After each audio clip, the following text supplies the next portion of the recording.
time to dust off your and get ready. It's M&C Morning. They're back in the better than ever.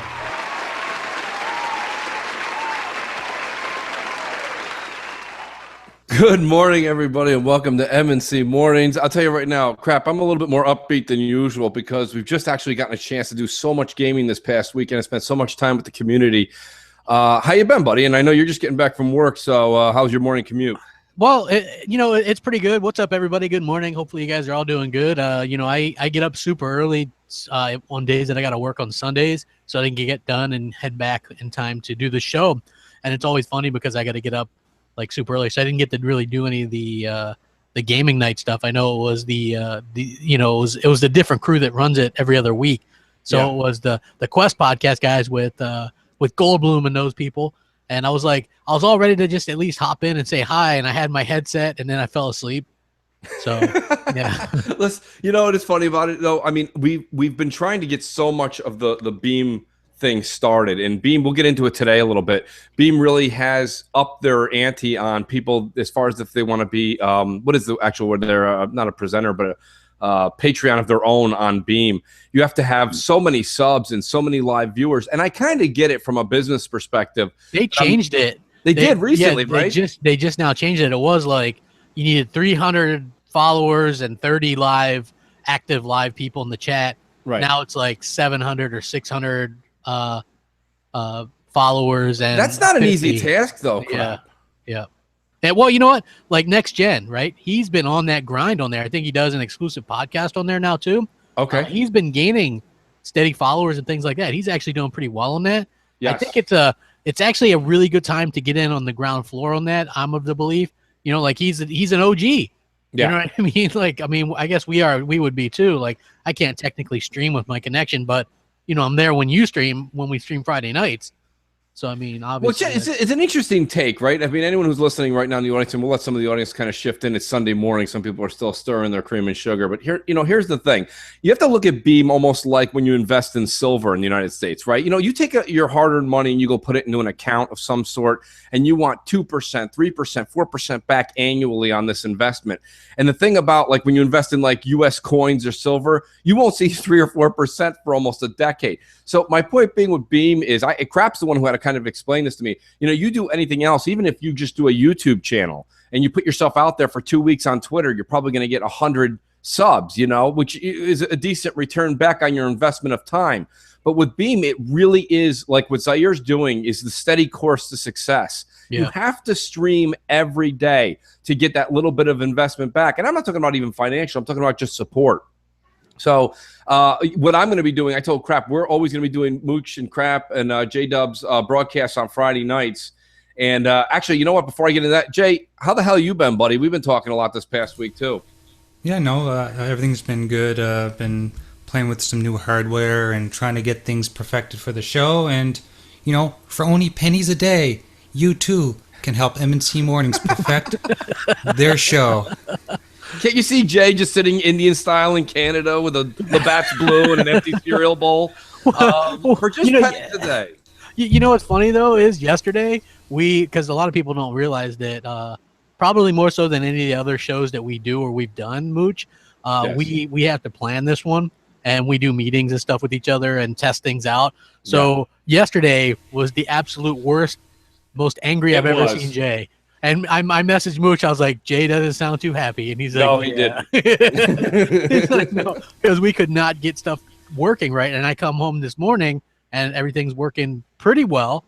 I mean, I'm 100% sure. What nobody realizes, though, Crap, is God is just ordered one of our M&C Mornings T-shirt. He's a fan. Yes, I mean, he's a fan, of course. Yes, obviously. Yes. Because everything just worked. It wasn't working yesterday. Jay's like, is this working? And we're like, surprisingly, everything is working. So, like I say, chalk it up to the big guy upstairs.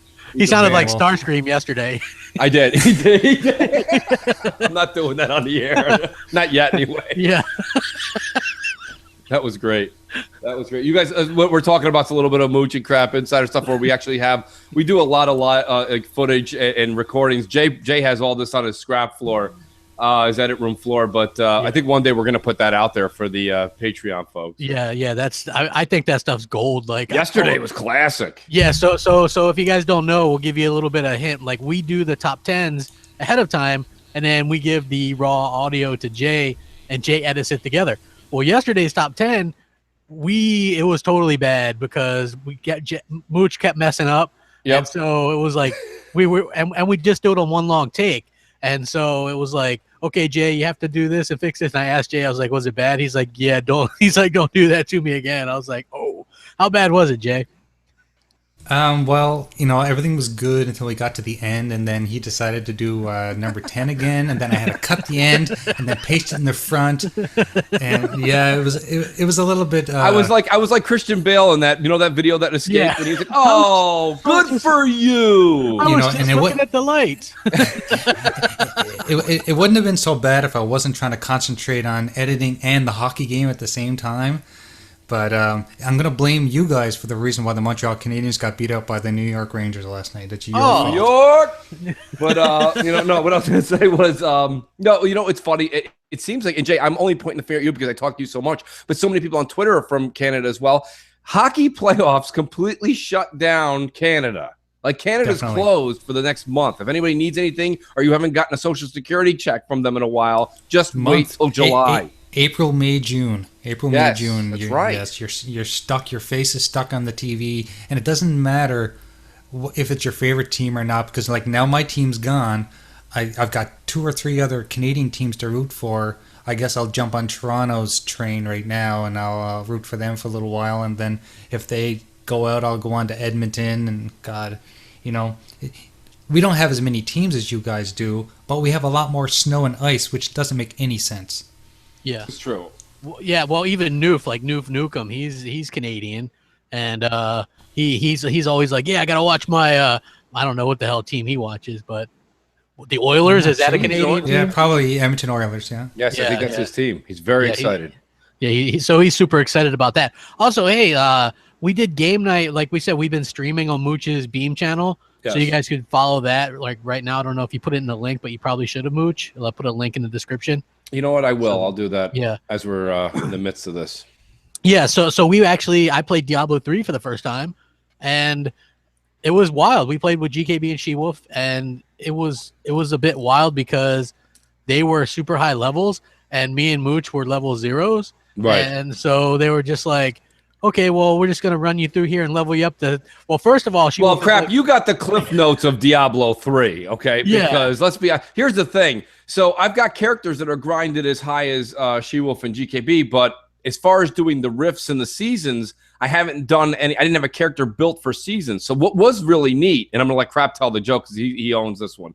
But I'll tell you right now, we were both starting at 0 and going through. I didn't realize we could advance that quickly. But Crap, tell everybody what the prediction was and what it actually ended up being as far as leveling to 70. So they were like, yeah, we'll get you leveled up to 70 so we can do some rifting and stuff. And I'm like, yeah, that sounds good. Rifting, I have no idea what that is. But She-Wolf goes, yeah, we'll probably get you to level 70 in 10 minutes. And then 3 hours later, I was like, longest 10 minutes ever. Yeah. You know what I mean? Because it literally took us 3 hours. But I mean, still, that was pretty good. And it was funny as hell. So Well, you got some great gamer score out of it too, Crap, which made I you ended pleasantly. up with like 250 or something. It was pretty damn good. I would say this much, though, Crap. If you want to go back to Diablo, I would say start another character at 0 and work your way through the campaign. I mean, that's something I would do. I've done it now. I've walked through the campaign with like 3 or 4 different characters now. It's a lot of fun. You'll get to 70 if you make it through the game. And you get an achievement for bringing each character to 70, which is a lot. That's probably not going to happen in your world with the time frame and the games you have.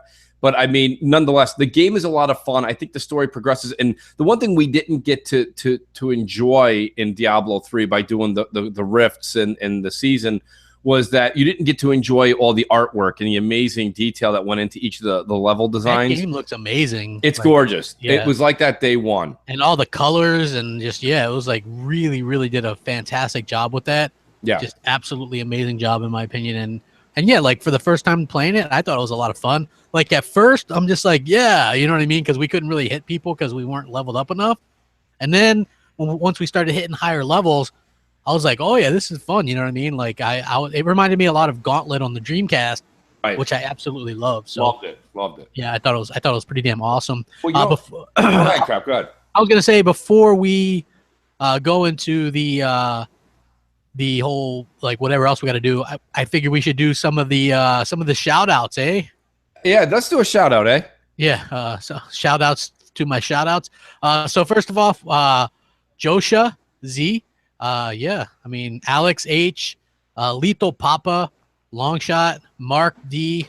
Jackal, Justin B. Max S. G Man 209, Delilah HD. We know her. She's awesome. Robert B. John S. Jarrett, Snoopy, Silent Bob, the Doug crew, including Stick Viga. Thanks for supporting us. Adrian A. Thank you guys so much. Christopher M. Mark Boyle.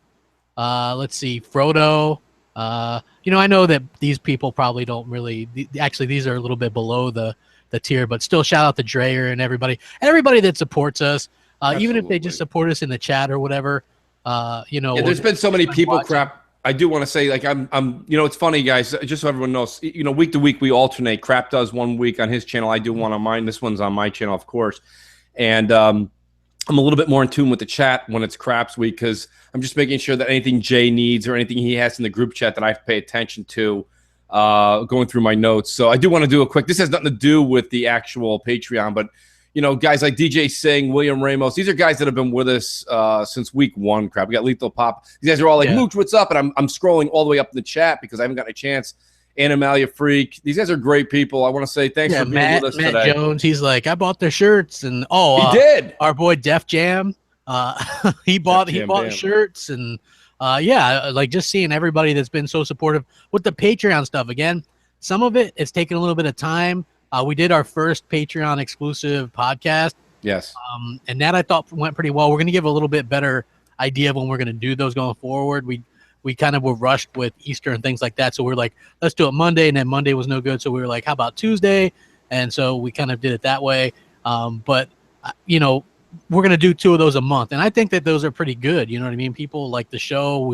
It's a little bit different. We got the banter going on and stuff. You know what I mean? So I think that we've got some cool tiers and things like that. It's just taken us a little bit of a while to get it kind of going. And even though we have some Patreon support, we don't get any of that for the first month. They hold that back. So you won't see the improvements, or we're going to do our first game raffle at the beginning of next month. Yep. So. And I really like that. I want to reiterate that what we talked about last week, Crap, that we said, before we were going to just pick a AAA game that came out for the month. But what we'll do is we'll just say whoever wins that drawing will ultimately get to pick the game they want. Yeah, whatever game you want. Yeah, it doesn't matter. I mean, I'll tell you something, Crap. I don't know about you guys, and I want to get to a couple of voicemails. I don't want to let those linger. Or if they want a year of Xbox Live or PlayStation absolutely. Plus, I mean, it could be that too. Like whatever they want. Anything that's up to that, that's, what is it, a $60 value? Yeah. Crap. I think that would be fine, whatever they decide. My point being was, I just really like the game Prey. And I know the reason you're probably like, where the hell are you coming up with that? Since it's going to be a game that comes out in May, I went and looked at it because I've just been playing. Anybody who follows me on Xbox Live knows I've been playing a lot of BioShock. And I just can't get enough of it. I won't go on that rant. But Prey is supposed to be something that if you're in that BioShock genre, you like that world. Of course, it's futuristic. It's not going to be a 1950s setting. But at the same point, it's not like Rapture, but it's got the same mechanics, the same kind of vibe. So I don't know, Crap. Is that on your radar? Because I'm telling you right now, if nothing changes, unless something, a catastrophe happens, Prey is probably a day 1 buy for me. Yeah. You know what? When's that come out? May 5th, if I'm right. Yeah. I'm going to download the trial because they say there's a trial with that. The problem is that I'm backlogged like crazy right now. Yeah. I have, well, as you know, Hellhammer won City Skylines and Rand's giveaway. So that means I have it too. Yes. So that was a game that I'm super interested in. I have Yooka-Laylee. I have Voodoo Vince, which I am almost finished with that. I still have Mass Effect, which I'm not done with. I'm heavily invested in MLB The Show. Yes, I saw your review. Great, 9 out of 10. And I agree with that, Crap. And actually, you know what? Listen, this is the power that YouTube has, Crap. Let me just go ahead and pad your stats here for a second, because here's the thing. I saw Crap. I normally wouldn't have done the Road to the Show part of MLB The Show 17, but I think after watching your review, I will start that story base. Yeah. I was just playing as the Mets and going through a season, but I found the difficulty not to be too difficult. So I want something with a little bit more story, maybe a little bit more, no pun intended, but throw me a curve here. Give me something to do in the game that's besides just throwing balls and strikes for 9 innings. So long story longer, your review was very good. It was very detailed. And, people always say this is the image that I'm trying to let people understand. From day one, we've always said if Sony puts out a great game, we're going to stand there and applaud it. Yeah. And crap, your review is nothing but glorious applause. And you know what's funny? I didn't even have bullet points. I was like, you know what? I've got footage. I'm going to do a review. So I was just like off the cuff. I reviewed it just what I was like, I had remembered because I just got done playing it. And I was like, you know what? It was funny because I'm a closer and I want to be a closer so I could feel that kind of frustration with the team wouldn't let me close. Like they have me as a setup role. So, and in the second season, they only brought me in like 9 appearances or something. Yeah. I was like, are you kidding me? So when you talk to your, you have a person that deals with you, like an advisor or whatever, an agent, and they're like, oh, are you happy? And I'm like, no, I'm not happy with my role here. You know what I mean? So I get traded and things like that. So, right. I like that detail for $60. I feel like that game is really good because I wouldn't probably buy that game new every year, but since this is the first one I bought in a little bit, I feel like it's well worth it, and they've changed it up and it looks great. I think the game looks like the parks and stuff. Well, you said it yourself. The best part about the game is the fact that if you walked by the screen quickly and nobody knew a controller was in your hand, there's points where you would think it's actually a game, and it's the controls you have over the characters. It's not like one of those games where you're like, well, it's really, really pretty, but there's nothing to do. You have complete control over these characters. It's amazing. It really is a marvel. Yeah, I love it. I think it's absolutely great. I do want to get back to the Prey thing real quick. Now, you said that's something that, now see, here's where I got to, and you've called me out on it, crap. I got to call you on it. So you went and bought Mass Effect when we still had all this back. See, Prey to me was a little bit more intriguing. See, Mass Effect after 3, they're kind of veering off from the story a little bit, which is fine. I'm going to play Mass Effect Andromeda, but I'm going to wait till summer. But Prey's just going to get all this. I think it's going to do very well. I think it's going to be another surprise sleeper hit. And the reason I say that is, me, I'm anti-beta, things like that. But if they're giving you a demo, usually that's them kind of patting themselves on the shoulder, isn't it? Yeah, like it could be. I think that it's probably a pretty good game. It looks well done. Yeah. For me, it comes out like a couple weeks later is the Friday the 13th game. And that game. Oh, yeah. Well, that's got to hold. But that's got to hold. I mean. And tell me if I'm wrong here, but there's no way we're buying, because I'm buying Friday the 13th game as well. But when you get that game, there's no way you're going to be like, I can't wait to just pop that in and play by myself. Like that's going to be a stream night. That's going to be a game night. That's going to be a night where you actually have 4 or 5 people in a chat and you're like, dude, you want to do that? And, that's going to have a level of repetition to it eventually. I think on game night or where there's a lot of people watching, it would be fun. Especially to get some of the ladies in the chat. That'll be fun to hear. Like, because if you don't believe me, IGN and other channels will have like a scare game where they have Naomi Kyle and somebody, it's always fun to have girls like because they're like screaming and freaking out at the game, and it is kind of it makes the whole environment a lot more lively. Yeah. Well, if you ever watched Fox and She-Wolf, they did the Resident Evil 7, and I thought that was hilarious. Right, like She-Wolf wasn't scared at all, but Fox was like, I don't want to go in there. I don't want to go in there. You know what I mean? Like that shit is funny, and I think that's what this would be. Like you play it with your friends and you stream it, and you lock the chat, so it's just you guys, and then it's just like you see Jason, and then you run and you scream and you're freaked out and you're trying to get away, and I think they're really onto something with that game.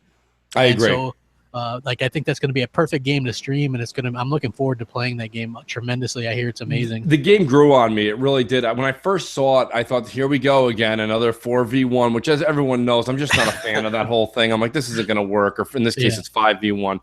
But the thing is that, and me and GKB were talking about it when we were streaming Diablo. We kind of grew up with that era, right? So the whole Jason Voorhees, Michael Myers, Freddy Krueger, like that was really, really our era of horror. So to be able to play that, and the fact that they put so much attention to detail into the game, crap, that's what's got me so enthusiastic about getting into it. Yeah, exactly, 100%. I'm super looking forward to it, but I am gonna try Prey, and if it's good, maybe I'll win it on a free code Friday. Bump. Yeah. Okay. Yeah. Thanks, Mooch and Crap. Yeah. Maybe we should send Larry a couple of Mooch and Crap shirts. Just for I'm fun. sure he would wear those. Absolutely, he's our biggest fan. Absolutely. I can see him wearing it at the first Xbox on what is he? The Xbox Live show he does every Friday. I mean, I think ours go right into the junk mail. I'm not sure if we even get credited. Yeah, I mean, come on, like Mooch and Crap. When we were like, hey, we want to win free code Friday, and I even gave him like this past one was like, what's your favorite ID at Xbox game? And I'm like, iDarb. And then after I said it, I saw a bunch of people, like 20 people, go, I yeah, I darb. darb. You know what I mean? I'm like, come on, man. Everybody gonna jump on my tip like that? Come on, I darb. I Yeah. was the one that was thinking I darb because I like multiplayer games and it was kind of fun. You know what I mean? Like, I thought that was actually a really good, especially at a time when there wasn't a bunch of good indies or anything. Right. Like that was like a really fun game for me. So I don't know. Yeah. Hey, listen, I'm going to bypass Crap's statement, and I'm warping into the future by 45 minutes. If everybody doesn't want to hear Crap say it later, hit that like button because that's how Crap gauges when you're going to get the top 10. So if we've got about 250 people in the lobby right now, hit that like button so that you don't hear Crap do it. But then again, I might have just actually encouraged him to do it more. We hold them ransom, the top 10 list. We hold, not only that, but we've been saying this every week, but we're actually working on other things as well. Yeah. It's very entertaining, we think. Well, you said it, Crap. It's hard for us to put it out because we have the Patreon, but the Patreon, the effects of Patreon really won't hit.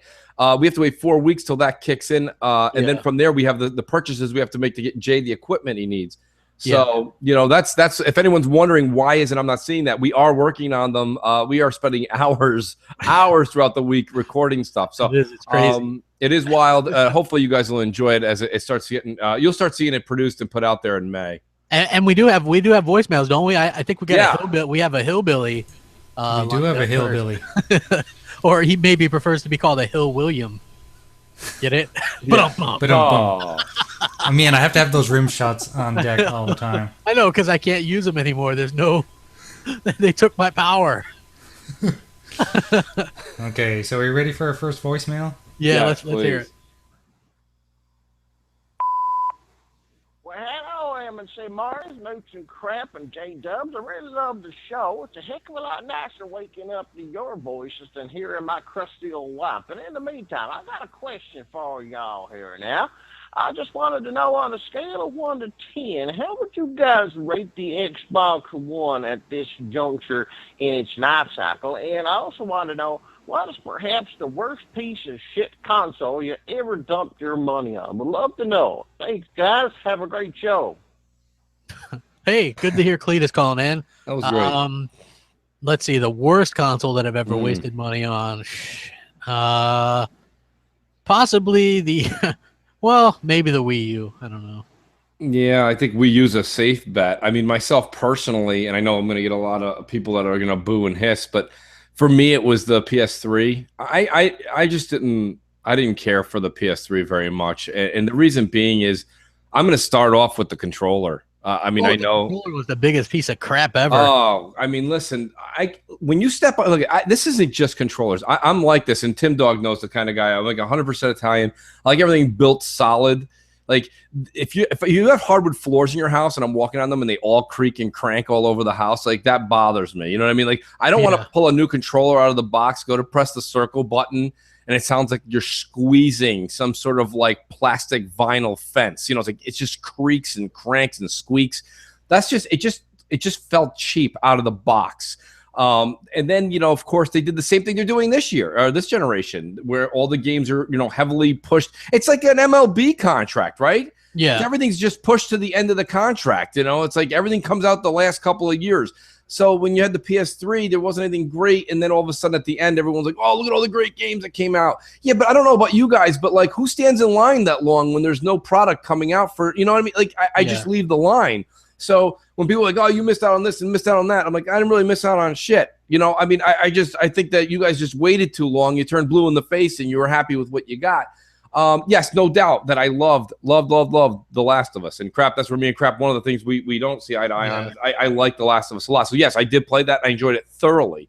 To be fair, I have it now since I gave Hellhammer my old PS4. And we game share on there as well. Okay. And he had The Last of Us digitally. Because I wouldn't mind streaming that multiplayer again. I'm sure we can get a couple people on there. Luca has it too, I believe. On the second floor, she can play that. So I mean, yes, not on the first or third. Yes, the second floor, she can definitely play that, and yeah. So it's not that the thing is I don't hate the game. I just think that it's not the great game, and I never really touched much on the multiplayer, maybe a little bit. Right. Which playing by yourself, obviously, you're probably not gonna have very much fun.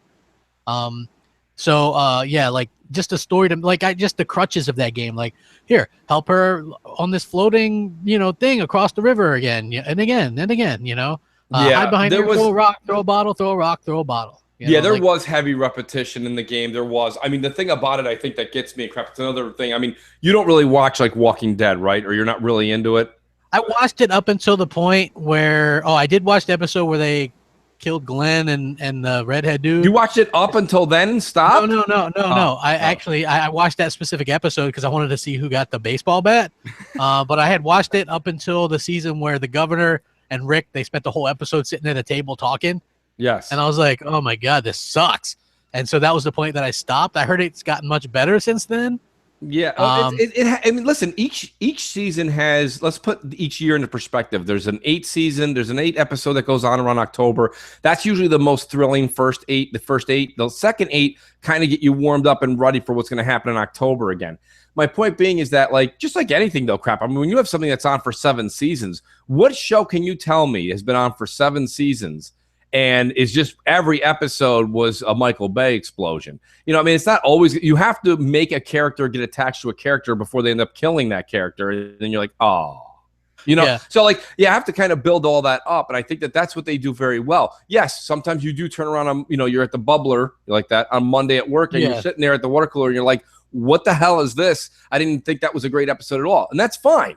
But then it makes up for it with 2 or 3 good ones. My point being with the whole, I didn't mean to go into a Walking Dead rant, but my whole point with that was, if you like games like The Last of Us, okay? The Last of Us is not necessarily zombie-esque. It's more of that disease that kind of went through. And that's the 2 ways that kind of everybody kind of depicts the apocalypse, right? It's either a mass disease that affected people and they act like zombies, or it's literally zombies. So in this case, they went in another, they slightly tweaked it, which I thought was interesting. I think in The Last of Us 2, they need many, many more enemy type characters. They only had like 3, I think, in the last one. They had like the crazy I can't remember. I had them all. I was just talking to somebody and I had all 3 names, but the clicker was the worst one. And then on top of that, there was just like these scavenger, like runners and things like that. And they need a couple more of those as they transpire through the disease. But the game itself is great. And I'll tell you something, crap, to this day, okay, I'm not going to say it's the best. It's not the best. But the most unique way of having a 4v4 in a multiplayer game, I still think that The Last of Us multiplayer is absolutely, it's grinding, it's genius, it's crafting, it's skillful, and it is team play. So I don't know, just think, just in, Mooch loves The Last of Us. Yes, if you haven't noticed, I love The Last of Us. I thought it was a solid 7 out of 10, but Mooch loves it, and I get shit for that. Even though I loved Uncharted 2, I think that was almost as perfect as a game you can get. And then I thought Uncharted 3 was a bit of a mess, and then Uncharted 4 I liked, but I thought that again there was like a lot of issues that I had with it. Uncharted 4. Honestly, let's just be fair, okay? For all the people and the critics that want to sit there and say that Gears of War 4 was too safe, Uncharted 4 was safe. It was just the same thing all over again. And the multiplayer, how dare Naughty Dog make an insanely great multiplayer like The Last of Us had, and then go back to the garbage that is the multiplayer in Uncharted. We streamed that. I remember streaming the beta. It was bad. It was so bad. The mechanics are sloppy. The game moves too fast for its own good. You've got magical powers now. They went off the deep end. It took forever to revive somebody. Like, you're dead by the, like, that's just a death trap trying to revive somebody. You're gonna get killed doing that. So right. Like, I just thought that was like ridiculous. But I think we probably got another, since we got so many voicemails. Yeah, we should hit a voicemail up because I think the questions, and thanks Cletus for that great. I would say the Wii U, just because that's such a disconnected console. That wasn't even a good like partner console. Like the Switch can be considered a good partner console, you know what I mean? Because you don't even really, you can just play that whenever. But like for me, the Wii U was just like nobody had it, or if they had it, they quickly got rid of it. It did have some good games on it, but I hated the controller. You know, like it's not good. No, it's not. And I mean, don't get me wrong. I think actually your answer is the better of the ones that I gave. J-Dubs, you have actually one that you thought you thought was not worth your money? Game consoles? Yeah. You know what? As much as people want to shit on the Ouya, it is an amazing retro console because it plays all the emulators. The only thing I could say shitty about the Ouya is the controller. The controller really blows, but the device itself is sound. and it plays Androidish, mobile games, plays all of your emulators, and it runs Kodi so you can watch your movies and your shows. So I can't shit on Kodi. I can't shit on the Ouya for that, but the controller, piece of crap.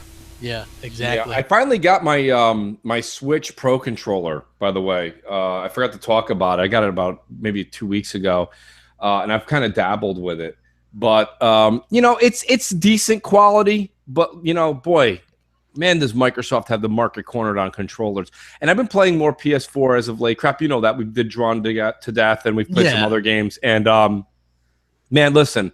Trying to get some use out of that thing. Exactly. Do you remember all the comparisons that came out on the 2013 reveal? And they were like, which controller's better? Yeah. Those people that said what I couldn't stand then, and it still irks me today, is how they were saying, oh, well, the PS4 wins because it was the most improved. When something smells like shit, looks like shit, it's usually shit. Here's the thing. They went from shit to a little bit better, shade of brown. Yeah. And my problem is that the Xbox One controller is bar none the best controller in gaming history. I'll go as far as to say that. And playing on the PS4, yes, did they make it better? They did, but again, it's still not great. And that Nintendo Pro controller is really almost like when you bought a Mad Catz version of the Xbox controller back in the day. You know what I mean? When you bought the knockoff one that was only $19.99. Yeah, poor Mad Catz. R.I.P. Yeah, sorry to hear. I actually am sorry to see them go. I used to buy a lot of their third-party stuff back for in the day, that week or two that shit worked, man. The PS2 stuff, that was pretty cool. Remember they had the Mad Catz had come out with the remote, the wireless controllers for the PS2. I thought that was the controller was the size of like your left sneaker. Yeah, but it was nonetheless genius at the time. I think I have Mad Catz Dreamcast controllers still somewhere. Yeah, but nonetheless, when you were playing Mad Catz, even if I blindfolded any of you in the chat right now or any of you listening in the audience, if I blindfolded you and said, is this a standard issued controller from Microsoft or Mad Catz? I guarantee you in less than 5 seconds, you could tell me if it was Mad Catz or if it was actually factory. And, that's my whole point with this is that like the Nintendo Pro controller is better than the Joy-Cons, but it still feels like an afterthought third-party controller. But bravo to Nintendo for at least making it compatible with everything. Yeah, absolutely. I still don't have my Switch yet, but hopefully. Please get the Switch, crap. I say that all the time. The problem is it doesn't matter. It's not like we're gonna both play Zelda. Yeah. Oh, you know what? I'd actually like to play Mario Kart. I think that's a damn good game. Well, they got me again when I went to go get the Pro controller. I'm standing there at GameStop. Hey now, wow, WNBC. WNBC. You know what's funny is Jay, when you were away before the show, he goes, I think I can live the rest of my life without hearing WNBC. WNBC. Yes. Clear for MNC Mornings. What's up? How can we help you? Yes. Hello. Greetings. We should have fellow a pig Earthling. feed. Pig feed. Yes. Crickets. Can you hear him, guys? No, we cannot. No. Okay, just give me one moment. Sure. We're See, now, folks, I want you to know that this is where your Patreon money is going. Yes. To making Skype calls better for you. And Nuke Nukem writes, WKRP in Cincinnati. Nice. Very nice. Thank you. We need a switchboard, actually. That's the first thing we're going to get. Yes. Yellow. Damn the Game Man 36. Hi, Mooch Crap. We should spend a little time with the chat here. Oh, yeah. Why does Crap always praise Switch, but doesn't have one? I can't find one. Hello. There we go. All right. This is We can hear him. We were hearing him. I want to thank Microsoft for buying Skype and allowing this to be as amazing as it is. You failed this city, Microsoft. Come on. We heard him for a minute there. We did. He sounded loud and clear. It was perfect, yeah. Sorry, guys. Technical difficulties. That's all right. We'll come back to it. We'll come back. Actually, Jay, if you want, we do have another zillion voicemails. If you want to play another voicemail until... Yes, we do. We've got one here from Evil Primate. Evil Primate. Always good to hear from Evil. Yes. Hey guys, this is Evil Primate on Twitter, recent Patreon follower of you guys. Follow both of you on Twitter as well.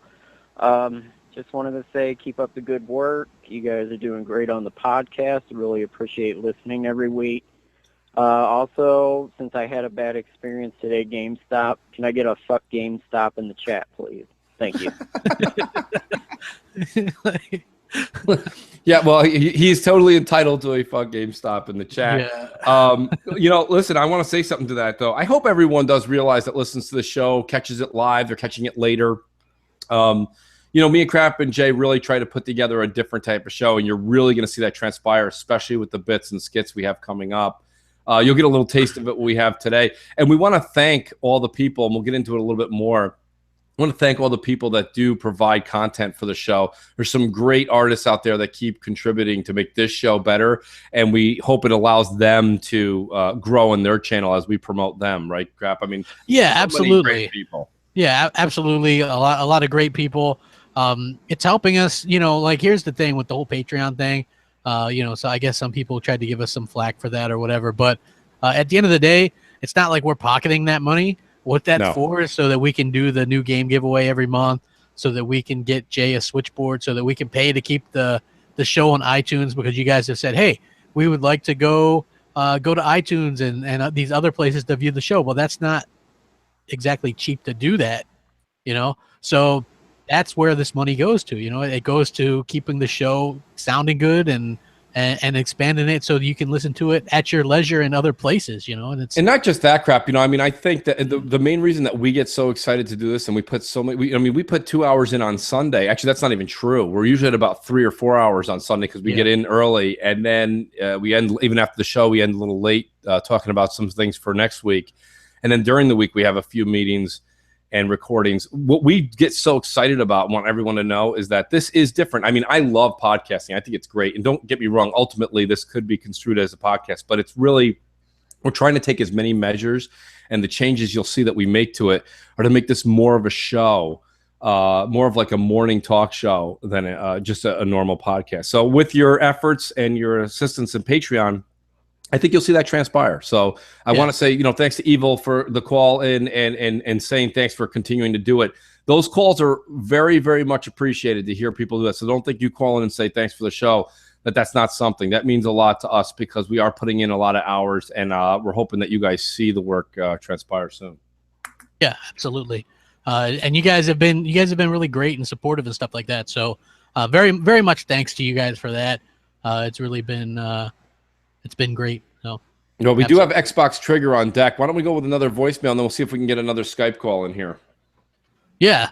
Who Xbox Trigger? He's always a good caller. We also have the J-Dubs, hey Mooch, hey Crap. This is Xbox Trigger from Twitter, and I just want to say I love the work you guys doing. I'm glad you guys are back again. I just want to say that again because I still can't believe it. Anyway, here's my question.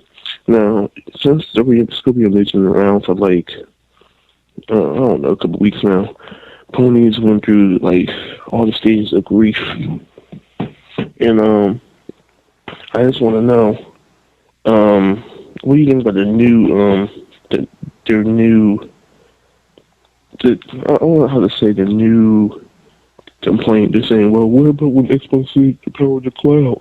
And they were lying about this, so they were obviously worried about Scorpio. That's the new reason to hate that Xbox. That's one thing. I was wondering what you guys think about that, because I think it's pretty dumb and they're desperate.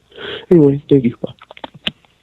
Well, yeah, I think what he's saying is that the goalposts keep moving, Crap, and they keep changing the narrative every time. It's something that Xbox says, hey, we can do this and we can do it better. Than the Sony fans and the media kind of poke fun at another hole that they can just kind of make.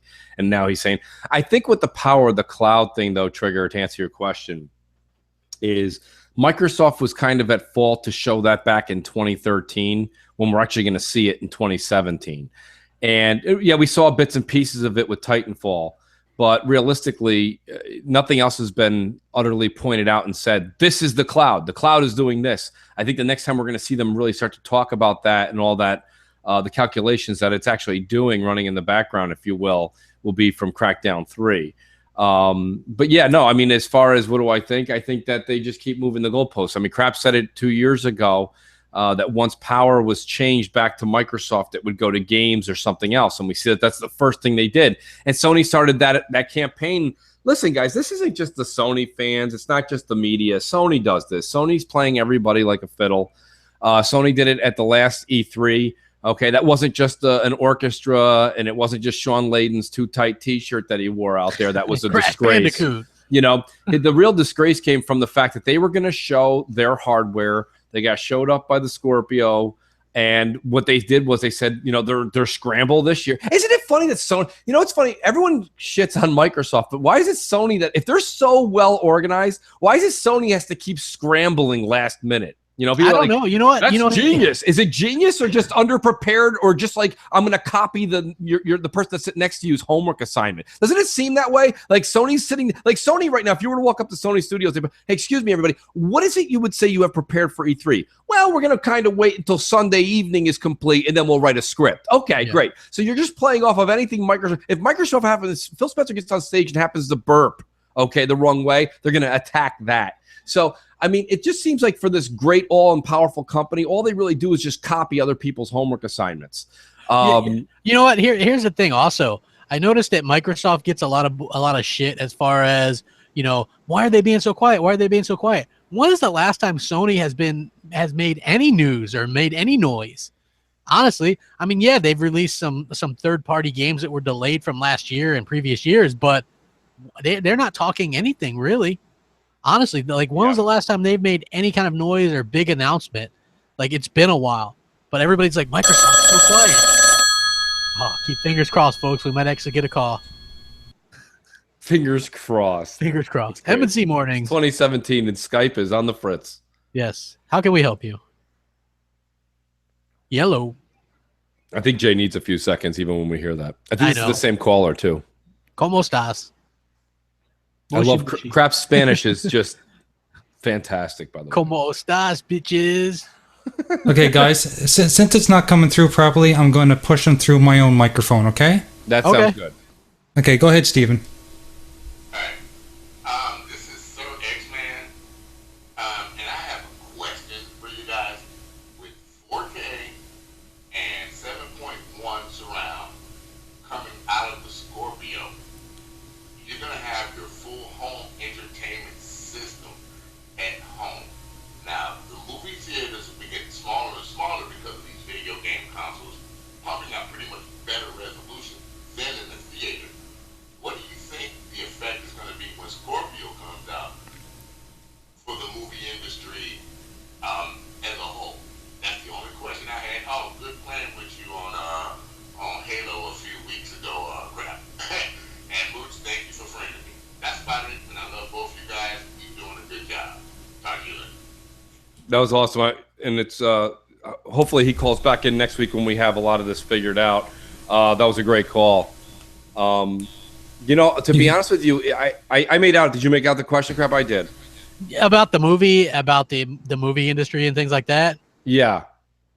I mean, I don't think that necessarily Scorpio will play a role on that. Think about it right now, okay? Even sports, okay? I mean, people have to deal with the issue with they're not selling tickets in stadiums anymore as frequently, or they have to incentivize like all the purchases because here's the problem. People can sit at home, and especially a football game. There's cameras, there's HD cameras swinging left and right off the top of those stadiums. You can see Eli Manning, that frustrated look he always has on his face that you guys say is just painted on there. You can see that from your couch. You don't have to drive down to the Meadowlands to enjoy that. So the same thing with the movies. Listen, the thing about the movies is you still see blockbuster numbers coming out of movies because there's still nothing like whether you're dating or you're taking your family out, to go to the movies is still an experience. And just look at it this way. A movie is 2.5 hours, and it's, you know, it's going to run you the better part of, you know, about, if you're doing IMAX, it's going to be $40 or it's going to be around $30, right? This is another, and I hate to go off on a rant here, Crap, but this is why when people, that's a whole nother show. But no, what I was going to say to you was, when people sit here and complain about the Scorpio price, the dollar menu after, and they keep telling you that $30, $40 for 2 hours is not a problem, because people go to the movies all the time. Some people go to the movies twice in one weekend, and that's $80 out of your pocket with your better half. And then, Crap saying, Crap, you all right over there? Yeah, I'm good. Loving that dollar menu bet. But realistically, this is the whole thing. When it comes down to it, I don't think, to answer the caller's question, I don't think that it's going to affect the movie industry. I think it's going to enhance the movie industry, because here's the thing. Movies are now, if you remember back to the 80s and 90s, movies used to go into the theaters and they'd be in there for like 2-3 months. Do you notice movies are now like 6 weeks, and then all of a sudden 2 weeks later you see like, X-Men whatever coming to DVD, or coming to Blu-ray 4K. And it's like, wow, that was a quick turnaround. It's not necessarily that it did bad in the theater. They just know that there's a whole new money market out there of people that want to watch it on their 4K or their 1080p TV. And so I think these consoles are only helping the movie industry. I don't think it's hurting the movie industry at all. It's letting people enjoy that movie effect. Like, I went and saw Doctor Strange in the theater, IMAX 3D. It was amazing. Absolutely amazing. I went and I bought it on Xbox Video when it was released, because it came to digital first on I think you could buy it digitally before you could buy it on Blu-ray.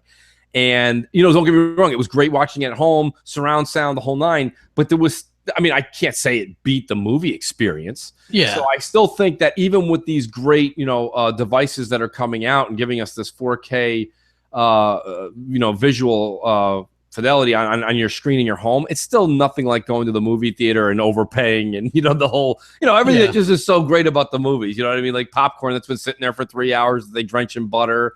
A soda that's the size of your left leg that you got to try and finish in 2 hours. There's a lot of things about the movie theater that you just can't get at home. But yeah, no, I think that was a good question.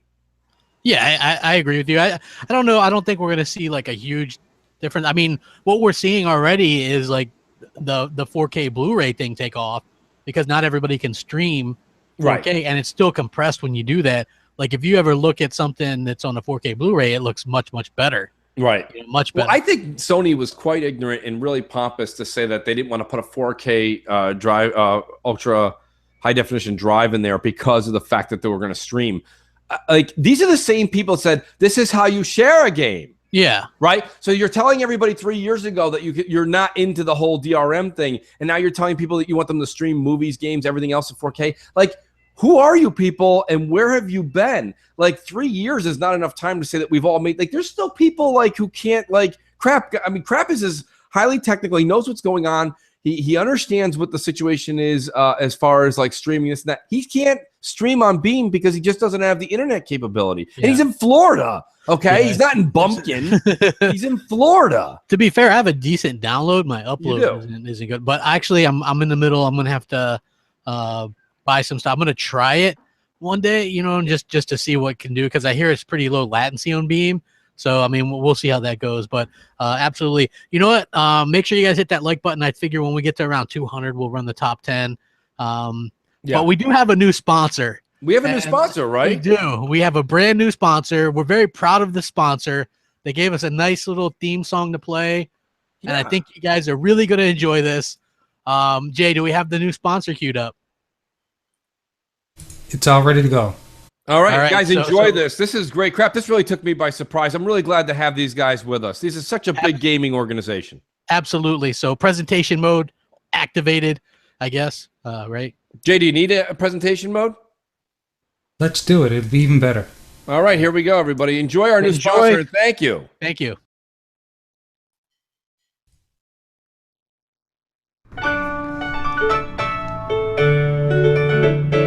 Making your way on the interweb today takes everything you got. Taking your head and all your worries about Microsoft's Xbox. Wouldn't you like to get away? Sometimes you gotta go where everybody hates the same, and they're always mad at change. You wanna be where you can see the ponies are all the same. You wanna be where everybody hates Bill Gates. You wanna be where ponies know the media is all the same. You wanna go where everyone loves Sony.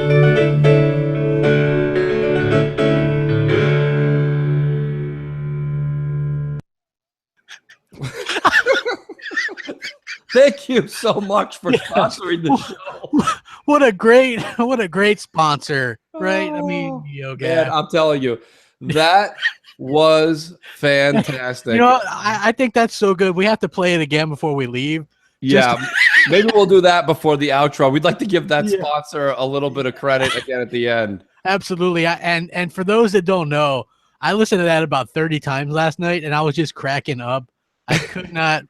Princess the 4K Gamer says, "Okay, where can I download that now?" Oh, that should be something that we should download. Hey, you know what, Jay? See if we can get permission to put that up on our iTunes so people can download that, because that is great. Okay, I'll look into it. Yeah, thank you, J Dubs. It's so good. This is what I'm saying. There's so many great people in the community that keep giving to the show, and it was outstanding. That really made our morning. Oh, Doof is like, we have to play that every show. Like, I could see that being, that could definitely be a weekly. We may even get some more new ones. Crap, we might get new sponsors. Who's to know? I mean, you never know. I mean, we're always getting. We get so much stuff, guys. You got to understand. Some of the stuff we play, some of it may just go on the Patreon edit room floor that you guys get later on. Just amazing stuff. The community is talented as hell. I want to say shout out to the over 300 people that finally made it out to MC Mornings. Thank you, everybody. Crap did promise a top 10 at 200, but 200 likes. Let's get going, folks. 200 likes. Let's shout out. We got a lot of great people in the chat. Nephew's made it. Nephew just woke up. Crap. So do you ever notice that? Yeah, the closer we get to noon, the more people we get piling in. They're like, oh yeah. Like, I mean, we might as well. We could be like MNC afternoons and MNC brunch coming next week. Okay, yeah, absolutely. So we could do a brunch edition. Goes from 1 to 3. You guys got to understand. Crap couldn't stop laughing when we saw that NeoGAF ad. We were laughing for so long. Jay's like, we're gonna be late. Yeah. We do have a voicemail though. I'm gonna mute my mic. Jay, can we? Oh yeah, this is like a 20-minute voicemail. No, here it comes. What up with your Crap and Mooch? This your boy Triple Cup Chuck, and I'm up. And I would like to ask y'all opinion about something. You know, Crap, I know you got your no rules reviews, and that's cool. But I'm talking about like for the mainstream media, how they be rating games, how they give a little bitty game like a 9 out of 10, and a big AAA blockbuster game like Halo an 8 out of 10. And a casual coming to a store to purchase a game, and they see Halo like an 8 out of 10, and they see this other game like a 9 out of 10. They say, oh, this game here 9 out of 10. It must be fire. They get this game taken and go home, and they, man, this shit ain't shit. Well, look, excuse my language, but you know what I'm saying. And then like the mainstream media, they be saying, oh, that's an indie developer and it's a small man team of like 10, and really and truly I don't really give a flying monkey shit about that, you know what I'm saying, about no pity party for purchase for them developers. When it comes to purchasing my games, I'll be wanting to know what it is. But see, like, I got a proposal for that. What they should do is like have a single A game and then say 1 out of 10, or 1 through 10 a double A game, or 1 through 10 a triple A game, or 1 through 10, and then let the developers decide which game they want it to be, like a triple A, double A, or single A.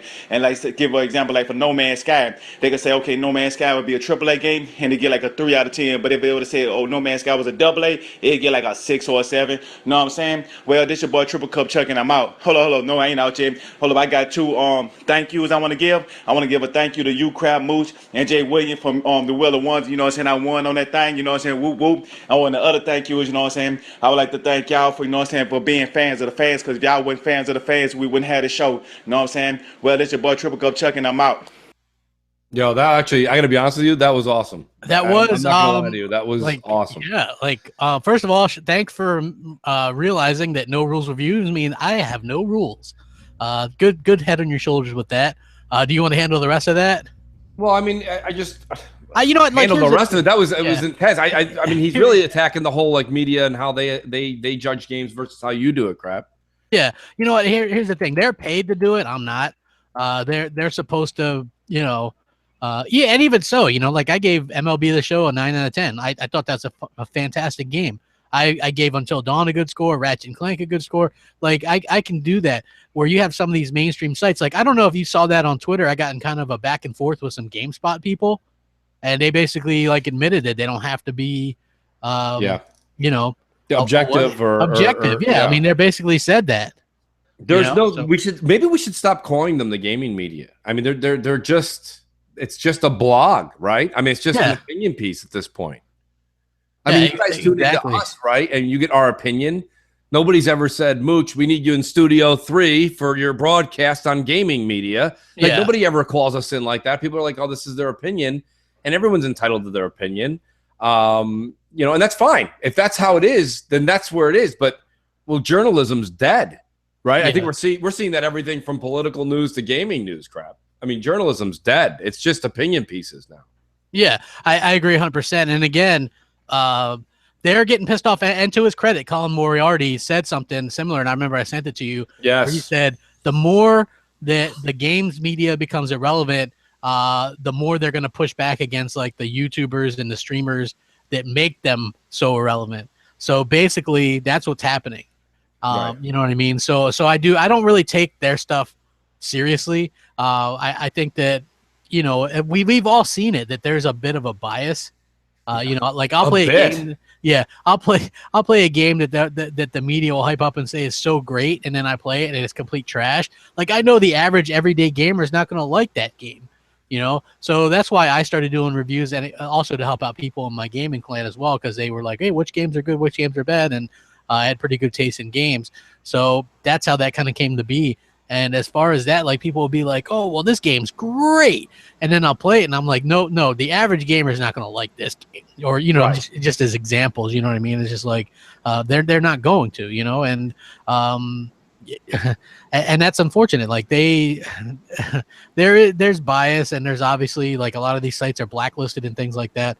So I don't take that stuff seriously. I don't think anybody should take mainstream media reviews seriously, because obviously, just look at some of them, like too much A button or too much water or this or that. It's just absolutely, it's gotten to the point. Yeah. It's gotten to the point where it's ridiculous. You know what I mean? Yeah, no. And I mean, Triple Cup Chuck is in the chat. What's up, Triple Cup? Nice, good, great voicemail, by the way, man. Awesome. Yeah. I like how he spits that out perfectly. He says it right. Man doesn't trip up at all. He knows what he's talking about. To be honest with you though, crap, that kind of leads me to going into reviews. I'm kind of just parlaying it into games here again. We should talk about Call of Duty World War II, right? I think that the hype level behind this game is growing exponentially, and I'm on the hype train. I've been just watching a lot of videos, a lot of people's this and that. I watched your video on it, and one of the things that I labeled here is, where's Microsoft's marketing? A lot of people think that this is going to be an Xbox not exclusive, but marketed rights. And I, after talking to crap and going over everything and kind of piecing it together, it's leaning 60-40, probably not. Yeah. But I mean, well, the Amazon thing links it as them having the 30 days access. But to be fair, last year Microsoft, at least from what I could tell, didn't hype up the reveal. They talked a little bit about Call of Duty at various points, but they didn't hype up the reveal in the Xbox Wire, and they also hyped up. I don't know if you watched This Week on Xbox with Major Nelson, but even though they don't have the Battlefront rights, at the end, he goes, the whole show was about Battlefront 2, and then at the end, he goes, the best place to play it is going to be on Scorpio and EA Access. Yeah. Yeah, I think that they're kind of doing what, kind of some Sony tactics, right? Where Sony does the whole, like, they'll get exclusive, like, 30-day stuff, but then on their cardboard cutouts in GameStop, they have exclusive, and then they put the content underneath it. And that fools the casual gamer. They think that the game is exclusive when it's just like, maybe like a pair of shoes or a purple lightsaber or an orange lightsaber. You know what I mean? Like, that's not the game at all. And you would not lose anything in the experience of gaming by what Sony has exclusive for the most part. And I think Microsoft's dabbling with that, right? Like kind of when they did the Destiny cologne. Yeah. And then they had to pull it. They had to pull it, but the damage was done. I say that all the time. Whenever you see any of these courtroom movies, you ever see sometimes the defense gets up and they're like, and we noticed that this didn't happen. And then the judge is like, I want that stricken from the evidence. And the jurors didn't hear that. They did hear it. You know what I mean? Like, so you can't strike something from what you just heard, So my point being is when Microsoft makes these attacks, even if they have to pull it, the damage is done, and it works very much in their favor. If they keep saying from now until release crap that the game plays better, is better, looks better on Scorpio, maybe that will resonate with the casual consumer. Time will tell. Yeah, I would think that it would. Yeah. You know what I mean? Like, here's the thing. Microsoft in the past, they weren't. Do you remember, like, when they first lost marketing rights, they didn't talk up Call of Duty at all. Like, Right. Major Nelson wasn't talking about it. Nobody was talking about it. Hey, shout out Livewires. Livewire. Who's in the chat? Yeah. So you notice it, and I got a little bit of flack. They're like, crap. We know that they're not getting marketing rights. I'm like, because they go off the titles of my video so often without actually listening to it. And the whole point was, regardless of whether they have the marketing rights or not, the fact that they're talking about these, Battlefront, Call of Duty, letting people know that these are coming and going to play best on Scorpio is, in my opinion, just as important. You know, you can't just, like, they probably aren't allowed to talk about Destiny, but the fact that they're talking about Call of Duty again and Battlefront 2, I think that's great. I do too. You need to do that. And guess what? The streamers and the YouTubers that are going to be showcasing the games on Scorpio, because we get to play it first. Yeah. So all that footage is going to be out there. No, I agree. And I think that Microsoft is playing this very smart. I think they probably got lawyers involved to know what they can and can't do. Yeah. Well, they got a whole truckload of lawyers. Yeah, absolutely. And I think that, I think sometimes when you mess with the bull, you get the horns crap.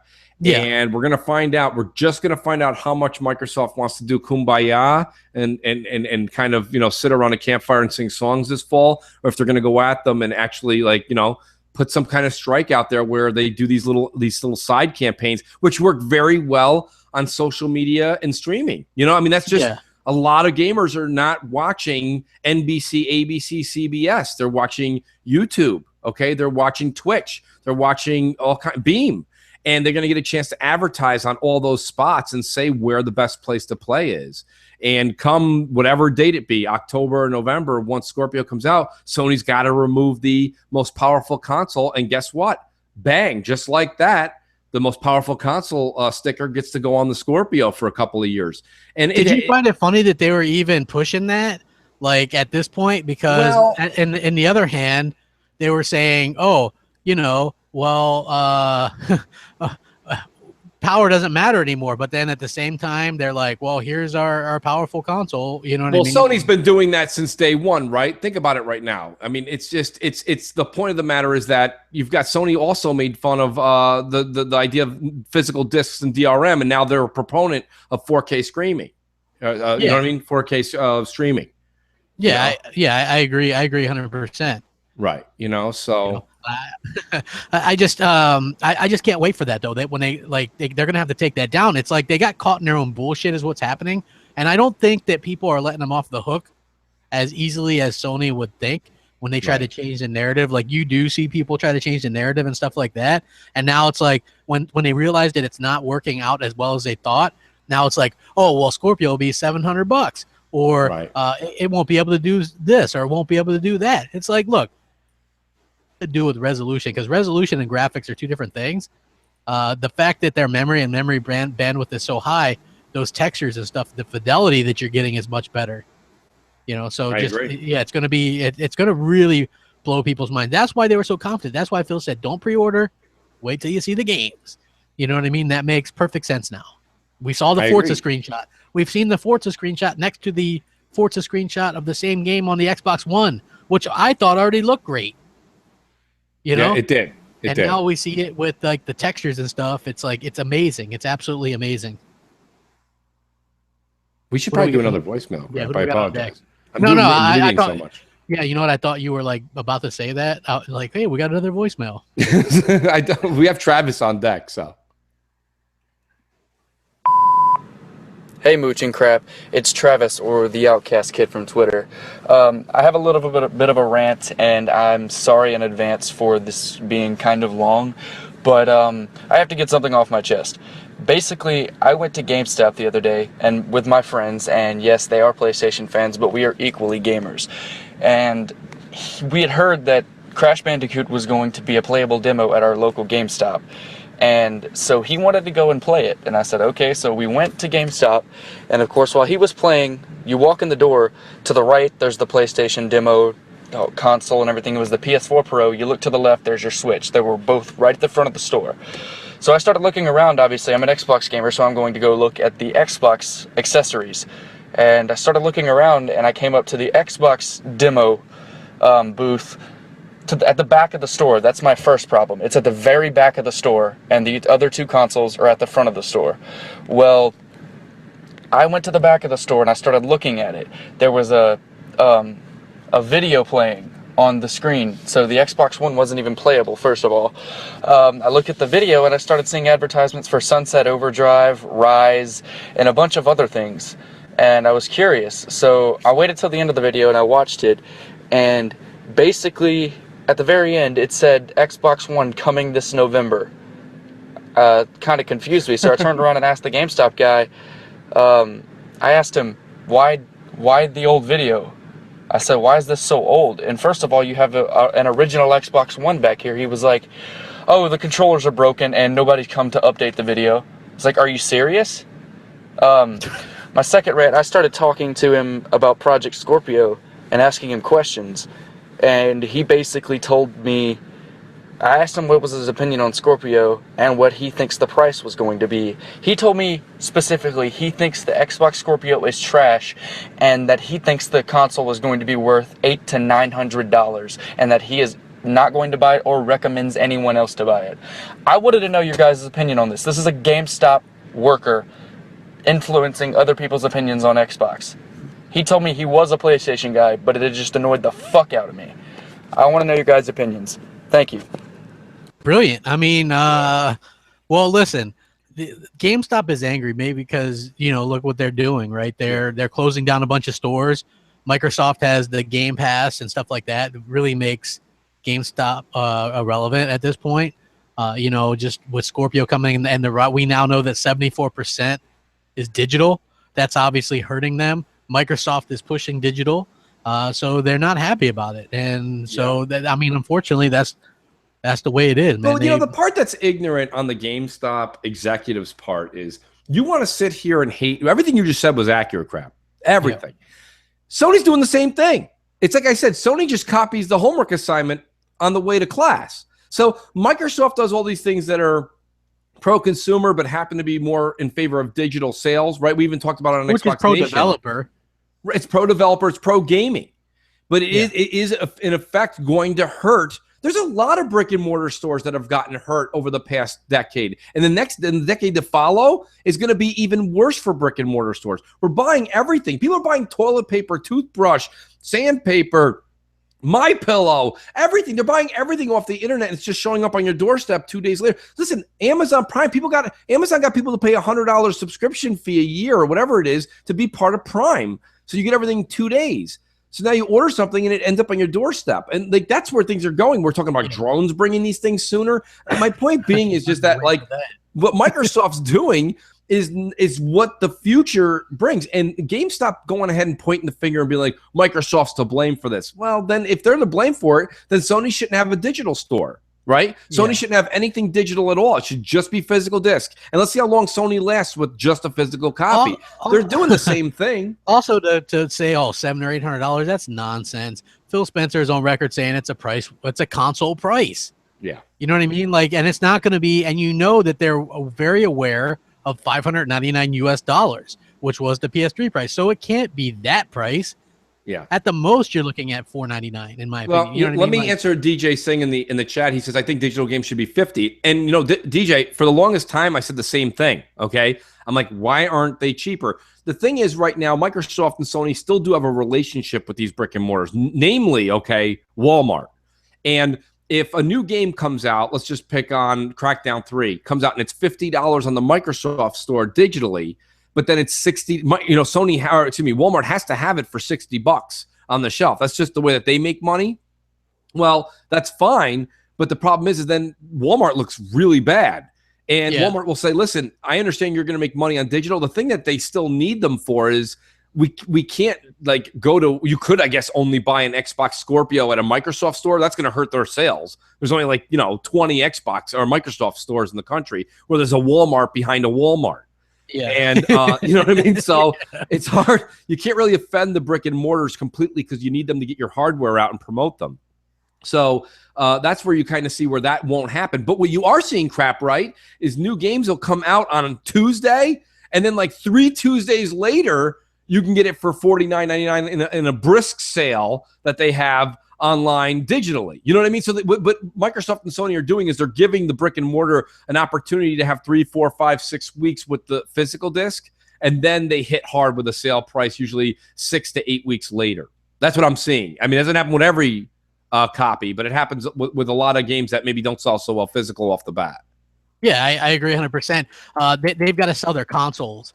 Right. You can't have them not sell your consoles, because that's what happened to and I've said this before, the Sega Saturn was they spurned a bunch of retailers by not giving them access, because they just surprised everybody like, hey, you can pick up a Sega Saturn today. The day of E3, they did that, and they left a bunch of retailers out, and then those retailers banned Sega. They're like, we're not stocking your stuff anymore, and then look what happened to Sega. Exactly. You know? So they have to walk a fine line. They kind of walk on eggshells with the whole thing. But I think it's working, and Walmart doesn't seem to be complaining much. But GameStop, look at, has anyone been into GameStop lately?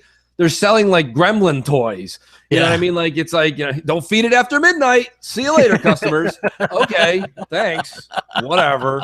You know what I mean? Like, half the store is shirts and like, it's just whatever. They've got to find an avenue, right? Like, whenever you walk into any store, like if you walk into a pizza place, and then 3 days later, they're selling like gyros or euros or whatever they're called. Like, that the place is maybe not doing so well on the pizza, right? Because they've had to switch and add things to the menu. It's the way it is. So they're adding everything they possibly can to the menu to try and get every last dollar. When I was there and I grabbed that controller, I didn't finish the story from previous. They were like, dude, you really should put $5 down on Mario Kart 8 Deluxe. They're like, it's going to go. And I drank the Kool-Aid. I put $5 down on it because two things. First of all, I'm not going to buy it digitally. I'm just not Nintendo and digital, you know what I mean? Is like putting water in your cereal. It just doesn't taste good. It's just, it works, but it doesn't taste good. Hey, we are 3 likes away from hitting our top 10. I'm just saying. Yeah. 3 likes, folks. But they got me to put the $5 down, crap. And I said, but that's what I'm saying. Like, the whole point of the matter is that they're just, before you leave, when you're paying at GameStop, there's a GameStop employee tying your shoelaces together underneath the counter. They're trying to make it so you don't leave. You trip, you fall. Oh, you got to stay a little longer. So they're doing whatever they can to keep you in the store. Yeah, absolutely. And then also, they're trying to give you as much as possible. Like, I was there the other day looking for something. I was looking for like a Switch or something. And holy crap, we jumped over 200 pretty fast. But yeah, they try to sell you everything. They're like, do you want a subscription to our magazine? Do you want this? Do you, Power Up Rewards? This. Hey, buy our T-shirts. They're like $3.50 now. You know what I mean? Like, yeah, it's like, to me, like when you watch those, when you go into a GameStop now, it's like, it's almost like a flea market. They're like, look at all this stuff. Look at all this stuff we got. We got this stuff. This tonic. It makes you feel great. Drinking, you know what I mean? Like, yeah, great BioShock reference. Though. Yes, that's so to me that's what it looks like. But anyway, J-Dubs, do you have the top 10? It's all ready. All right, let's roll that beautiful bean footage. Okay, put me in presentation. You are there. Welcome back, everybody, to M&C Morning's Top 10, where this week's subject is useless peripherals. Yes, that's right, useless peripherals. Say that 5 times fast. Number 10, Virtual Boy. This product kept my eyes turned the shade of red so long, I thought I was permanently stuck in the movie Total Recall. When you think of gaming, you think of black and red. No, you don't. You think of colors. You think of things that are just plentiful in Michael Bay explosions and multicolor fascinated world that 3D can give you. And that's what Nintendo promised. They promised us 3D. Instead, we got Total Recall Mars Red. Sorry. One of the biggest follies in Nintendo's never-ending attempt to make a peripheral that would work. Number 10, Virtual Boy, dead. Headaches included. Number 9, the Game Boy Advance e-reader. Now, what do you think of when you think of Game Boy Advance? You put a cartridge in and you play it and it's all good. So what did Nintendo come up with to mess this up? Idea to plug this thing in and then you swipe cards like a credit card machine and then you can play these little weird games on there. It was totally counterproductive and it completely failed. And it was just another one of those gimmicks that Nintendo, unfortunately, really tough time selling here in America. And now, well, if you have them, they're worth quite a bit of money and they're quite rare. But at the end of the day, just another useless peripheral by Nintendo. Sticking with that, number 8, the NES Power Glove. which most people who owned it suffered from a rotator cuff surgery not there far after. Not to mention, the games really didn't respond well. All I can say is, damn you, Fred Savage, for making it look cool in The Wizard.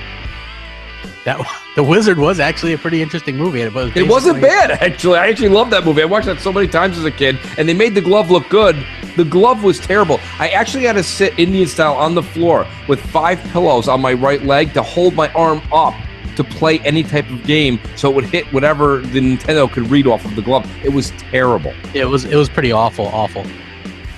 Number 7, the PlayStation iToy. And I'm not talking about the one on the PlayStation 3 or the PlayStation 4. I'm talking about the PlayStation 2. This thing was absolutely horrible. You would just plug it in, and then you would like move your hands, and it was just really cheesy. And the games on it really sucked. And it was basically the start of this whole iToy phenomena bullshit that just is awful. Yeah. And I just, as K Mega would say, send that shit to Hades. Just terrible idea. That whole sprung into the Kinect and everything that we got today. Worthless. Nice, Crap. Totally agree with you. Number 6, the SNES Super Scope. Yes, even I as a child was very excited to get this in my hands. But what I found out was what Nintendo launched with the system was also the only game it launched with the system. It was called Battle Clash, which wasn't bad. It had characters moving left to right, right to left, and you would just shoot missiles upon missiles upon missiles. And don't get me wrong, when peripherals was still something very new in the gaming world, this was a novel idea. But unfortunately, it just didn't take. And that was the last game, and that was the last time anyone bought it. It was dead upon arrival. Absolutely. Number 5. We all remember Seaman, right? We're talking about the Dreamcast game, of course.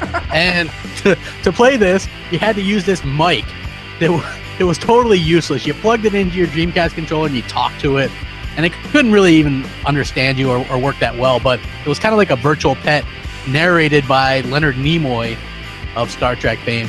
And this thing ended up I think it only worked on that one game, and it was horrible. It didn't even really work. Number 5, Seaman mic. Awful. Sounds like it didn't live long or prosperous. Number 4, Rob the Robot. Enough said. This probably had no chance, and it really didn't. It was moving a saucer weight from one platform to the other to open a door left or right. This is another one of Nintendo's novel ideas that they could attach to the outside of the NES. But for some reason, it just didn't take. And all of you in the audience right now are saying, oh, geez, I really liked Rob. We all really liked Rob. But Rob just wasn't there in the end. And Nintendo didn't give us enough games to actually use this peripheral the way that they had intended. So sorry, folks. Number 4, Rob the Robot. Sorry to say, you're dead. Absolutely. Number 3, the Steel Battalion controller on the original Xbox. For those of you who remember this thing, it is basically a legit, setup for like a tank or something. This thing is absolutely above and beyond anything anybody would ever need. I would think that controlling like a real mech or a real tank easier than this thing. This thing was bulky. I think it cost hundreds of dollars, and it is quite a collector's item, but realistically, who's going to spend hundreds of dollars to use on one game? And absolutely, I guess if you were a millionaire or some kind of super collector or anything, I've seen one of these one time in real life, and it's an absolute abomination. I wouldn't even want one for my collection, but there we have it. Number 3, the Steel Battalion controller on the original Xbox. You're garbage. Get out of here. Well said, Crap. Nobody wants a controller the size of a coffee table. Number 2, the PSVR. And let me just say this. I'm not going to rant and rave about it. Everyone knows how I feel about PSVR. But from now on, I would like everybody in the gaming industry, the movie industry, and social media to refer to Jump the Shark will now be known as I bought a PSVR. Because when you say that, you've let everybody know that you've already hyperextended your gaming belief. It's over. It died upon impact. I said it when it was in the conventions a year ago. No one listened. Believe me. And don't get me wrong, Microsoft's got a VR unit coming out this upcoming year. If it's not Microsoft, it'll be a third-party brand. Nonetheless, VR is something that takes you out of real life. It just takes you out of real life. And unfortunately, you can't come home from real life after missing 10 hours with your family, put this thing on, and pretend you're home with your family. PSVR, number 2, rest in peace. Absolutely. And we've come to number 1, number one, keep it in tune with PlayStation VR is PlayStation Move. When I think of gaming, I think of 2 glowing dildos. That's always a good time, folks. Not really. So number one, definitely PlayStation Move. Absolute terrible idea. When you rip off Nintendo's idea, at least come up with something that's slightly better looking than that, because that thing is the stupidest thing I ever saw in my life. Absolutely a waste of money, and I'm sad to say I bought one. Anyway, that's our top 10 list. Hopefully you guys enjoyed it. Thanks Noof Nukem for the idea. He actually gave us this idea. If you have an idea that you'd like us to do, please go ahead and send it to us. We'd love to do it. Thank you guys for rocking out with us. Awesome top 10. Absolutely fantastic top 10. Jay, great editing, by the way, because we gave Jay an absolute mess. Yes, it was a mess, and that actually sounded really good. So I am like super surprised. I'm like, damn, because I didn't have a chance to listen to it before the show. Me neither. It was absolutely really good job. And yeah, that was funny. And also, I got to say, the presentation mode made it much better. Yes. The laugh track and the rim shots and the warp, that was perfect. No, it's great. Yeah, that like you did a fucking fantastic job, Jay. You don't get enough credit for the great job you do, man. That was really good. Thank you. It's just great too. You know what's funny is Jay does such a good job that like it's going to be amazing when he actually has all the instruments and tools that he'll need to make this thing even. I mean, to see what he can do when he actually has the right tools that we're going to get him, it's going to be crazy. Yeah. Absolutely. Hey, you know what we should do? We should play our sponsor song again in presentation mode. Sure, we can do that. Yeah, I think it's always good to play. Yeah, our sponsors. We've got give so them many credit. people watching now, like 350 people who were here earlier. So if you guys didn't know or you missed our new sponsor, here it is. I mean, you're going to be able to boot that up, J-Dubs? It's all ready. All right, you're in presentation mode. Let's let everyone see their new sponsor.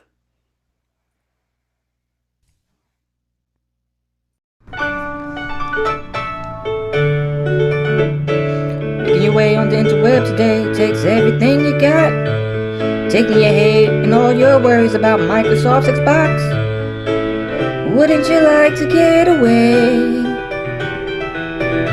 Sometimes you gotta go where everybody hates the same, and they're always mad at change. You wanna be where you can see the ponies are all the same. You wanna be where everybody hates Bill Gates. You wanna be where ponies know the media's all the same. You wanna go where everyone loves Sony.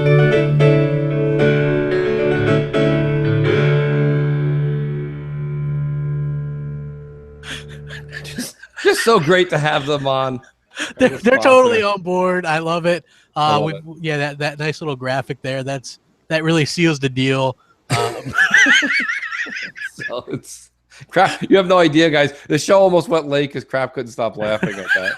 No, I love it, man. Like that's got to be a staple. We've got to see if we can upload that to the iTunes deal, because that is absolutely like phenomenal. I kid you not, 30 times I listened to that last night, and I was just like, that is the best thing ever. Yeah, that's great. Get some more sponsors in the future. Wink, wink. Yes, please. If you have anything like that, please do send it to J-Dubs. Yeah, absolutely. And that's going to be awesome. So, J-Dubs, do we have any voicemails that we can get in? Yeah, we have Tony Berg on deck. All right, Tony B. Tony, hit us up. Hey, Crap. Hey, Mooch. Hey, J-Dubs. This is Tony Berg. Hope you guys are doing well. So, I guess, don't really have much of a question, but more of like a rant, to be honest with you. What the hell is wrong with gamers this generation? I mean, seriously.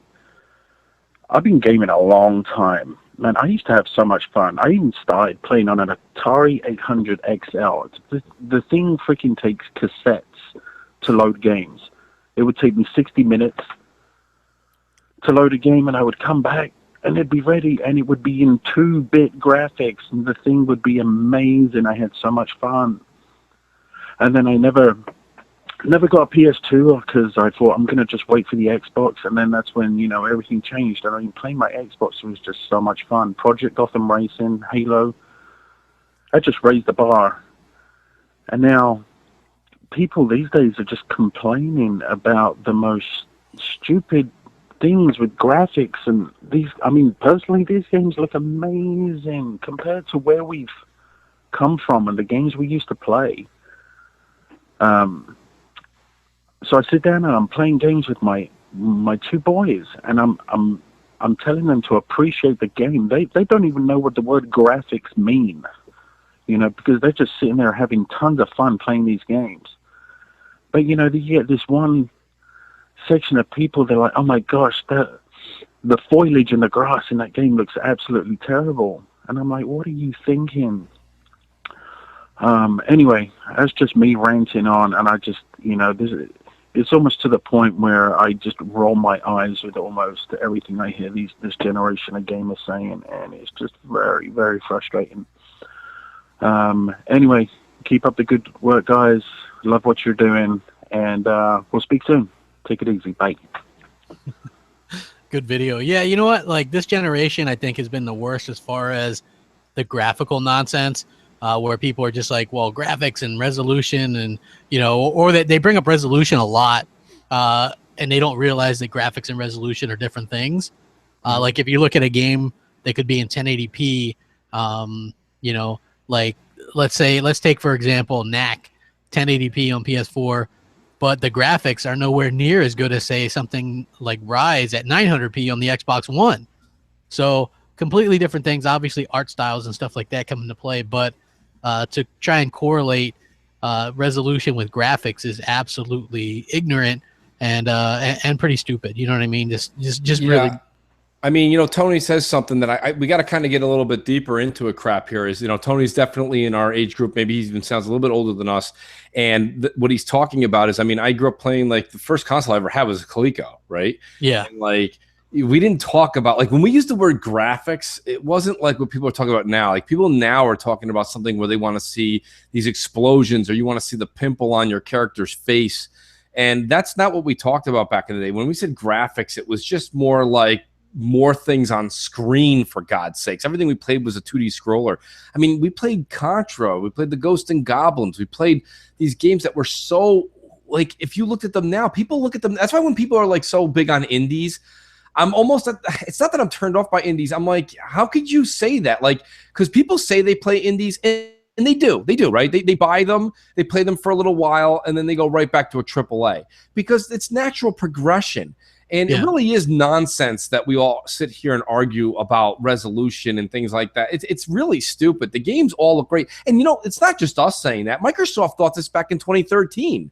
Like, if you went into a Microsoft, like, office and you talked to everybody in 2012, 2011, when they were the concept for Xbox One was being built and thought about, somebody was probably like, well, we probably won't be able to reach 1080p on everything. And somebody was like, who cares? It looks amazing at 900p, right? Yeah, it wasn't a thing. It wasn't a thing. Sony made a thing because Sony's tanking and they weren't doing well. I mean, people go, that's crap, Mooch. That's not true. That's not true at all. Sony's doing great. They're doing great because they closed 65 offices.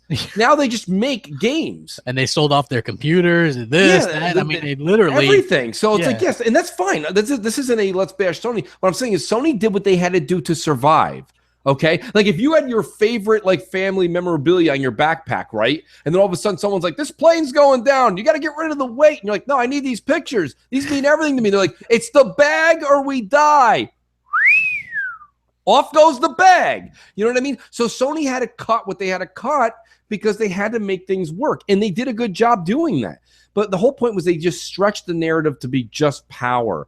And then the minute that Microsoft does it, they go back to games. And this is like, that's just so, that's like when somebody doesn't know how to do the quarter trick and they put their hands behind their back and they're like, which hand is it? And then you guess the quarter and they're like, try again. There's only two hands. Yeah. They keep going back and forth between power and games. And it's like, well, you can only do that game so many times before you're like, well, now we're on power. And you're like, no, try the other hand. That's where the quarter is. It's like, no, we're tired of this. That trick gets so old. It is. Look, we sat there and we took the loan for years. Like, I have no problem saying, hey, PS4, more powerful console.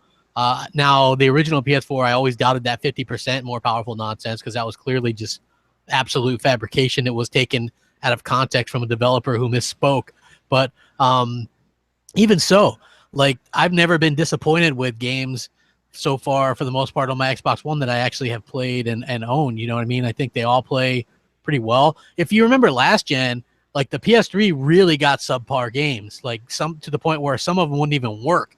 like Skyrim, you know what I mean, Bayonetta, the Orange Box. These games literally were so bad that you couldn't play them on the PS3, and Xbox One hasn't had that. I mean, it's gotten some games with slightly less resolution or whatever, but they're not bad ports by any means. You know, they've done. You know, it's been a good console, and I think that people that are going to stick with the S or whatever, that's fine. For me, it's going to be about Scorpio. I'm going to play. You know, I've upgraded the 4K and stuff. I'm ready to do the 4K stuff. You know, that's just that's the bottom line, and the better graphical fidelity. It's natural progression. There's nothing wrong with that. Like if people say no, Mooch, I really give a crap about the 4K. I really care about this. That's fine. Like you have the right to feel that way, and that's why I think a lot of the older gamers kind of feel like that, you know. But I mean, there's really just no reason for all this nonsense. There was never any need for this back in 2013 or 2014. We said that all along, you know. And it's like now, but the part where we call people out now is like the media said it was such a big deal between 1080 and 900, and now we're going into native 4K and checkerboard 4K, and the media is like, this is just, you know, now you're just pulling hairs. The street and you wink one eye, you know what I mean? Like, you can't tell a difference, right? You know, come on, you know what I mean? You guys pimped up the differences between 900p and 1080p, and now they're trying to act like that stuff wasn't you know, important, and it clearly was. You know, the narrative's changing. People are they feel bad now because it's coming back to bite them in the ass. You know what I mean? Like, and that's the way it always goes. Even Xbox fans, I'm like, beware the bragging. I mean, for me, I have no problem doing it, like because you get the joke, right, Mooch? Like if me and you, we don't care about the sales of Xbox, but if it wins, we're gonna be like, hell yeah, you know what I mean? Because that's the rib. Well, right? Yeah, it's not just it's the rib, but on top of that, I always put it back to sports. Like I sit there all week on Twitter and I'm like, what the hell's going on with the Mets? They suck. This guy blew a lead. This is terrible. Why would you call him in? Then all of a sudden the Mets win that game that I was just, you know, and I'm like, let's go Mets. You know what I mean? So it's like, that's the team. This is the team that we actually like. Like we just prefer this brand. Everybody has a favorite brand. We've said this. Yeah. This goes back to one of the first times I came on YouTube. I said, everybody prefers Coke over Pepsi or Pepsi over Coke, right? Nike over Reebok. Doesn't matter what it is. Some Mercedes people are over like, BMW. RC Cola. I love that RC Cola. I like RC Cola because it's cheap and tastes the same. Great. Good for you. That's great. That's not me personally. I don't mind spending the extra 40 cents for the better flavor, but that's me. You know, but there's other people who like RC Cola and Adirondack Cola just because it tastes and it's cheaper for them. That's the way it is. That's okay. So, I mean, that's why people like to buy, like you go into GameStop crap, right? There's always somebody in line that's still buying a 360 or a PS3 because they want to get all the games and everything dirt cheap. And they're like, so what? I know somebody that will buy an Xbox One or a PS4 when we're on the Scorpio and the Pro. They'll wait and then they'll buy it when it's dirt cheap. And that's just the way they game. Different strokes for different folks, people. You know what I mean? But us personally, we look forward to the next latest and greatest because we've been gaming for so long, you know? So you want something new. Yeah, agreed, 100%. Who do we got on deck there, J-Dubs? We have Space Cat. Okay. Space Cat.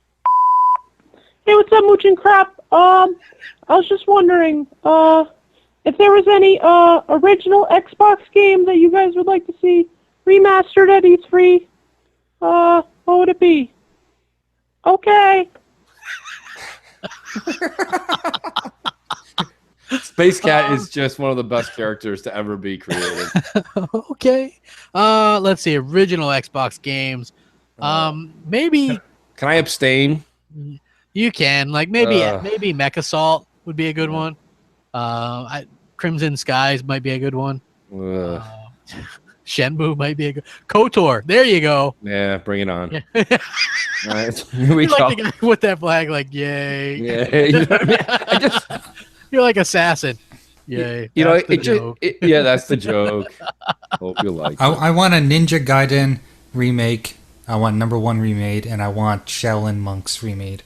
If you want Ninja Gaiden remade, you got it. It's called Nihon on the PS4. Enjoy that difficulty level of 1,000 out of 100.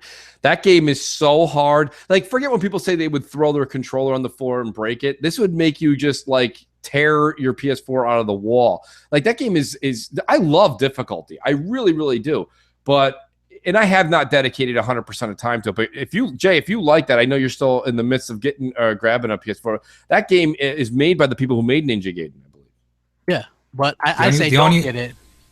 The only way I'm getting a PS4 is if somebody gives one to me for free. You heard that here, folks. Wow. There you go, folks. Donate so that we can get, J-Dubs a PS4 so he can stream with MNC Mornings when we do PS4 games. All you have to do is donate today. So, yeah, for 27 cents a day. No, but, yeah, I wouldn't suggest getting that game, J-Dubs. Terrible. Well, thumbs in the chat. I believe he's talking. He says, I beat it. Listen, it's not that it's not beatable. And I believe if I actually I'm like whenever I'm waiting between games, I'll just click on Neo and try. And that's not the way to attack Neo. There's definitely rhyme, reason, and there's skill to it. But the game is definitely, I'm even playing some Dark Souls 3, and Dark Souls 3 is for me, is like a cakewalk compared to Neo. Yeah. I'm playing the 8-bit version of Dark Souls right now. It's called Wonder Boy. The Dragon's Trap. Boy. Yeah. I swear, like, if there was any comparison, if there was ever an 8-bit version of Dark Souls, it was this game, because there are some stages in this game that just make you want to throw your controller across the room. I almost broke my Elite twice. Boy, all right, so not using Dark Souls, because you're referring to that in difficulty level. Right. Jay, for us nostalgic gamers, what game would you say Wonder Boy reminds you the most out of the NES, SNES, Genesis era? If I was to give it a comparison, this is a really loose comparison, would be maybe Zelda 2. Okay. Because it's a side scroller. From what I've seen from your screenshots, I'm going to back you up on it. I think you're right. Yeah, so it's a side scroller, and you get to choose different, even Castlevania. I mean, you can compare it to Castlevania really easily because of the, there's one of the games, Castlevania 2, I think is called Dracula's Curse. Is that the one where you can actually transform into different characters? I can't remember exactly, but there's one I remember so. You can and I think they probably took a lot from that game to create this one, where the different characters give you different powers and different abilities. And you basically choose the character for the mission. Whatever one's best. If there's an underwater mission, you basically pick the Piranha Man. If you're climbing walls, you pick the Mouse Man. Things like that.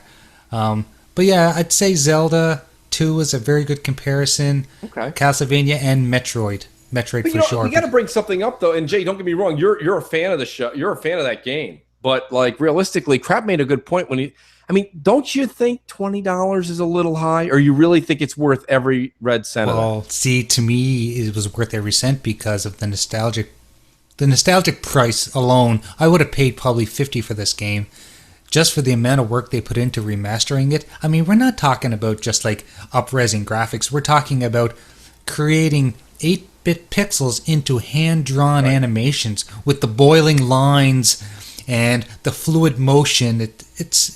It's beyond. It's a beautiful game. You really have to try to believe it. I agree with you, but I do want to say that here's the funny part. Nostalgia is a hell of a drug. If you heard Jay just explain that last sentence of the game, it sounded like he was on peyote. He was like, the way that the colors affect. Wait. He said, where was I? Where am I? Oh, it's 2017. No, Jay, I'm with you because I fall victim to that. And I'm only holding on because I'm trying to get Yacht Club Games to drop the price from $20 2 years later. My nostalgia kind of comes with it. It's not a game that was out when we were younger, but the game reminds me of games we played when we were younger, and that was Shovel Knight.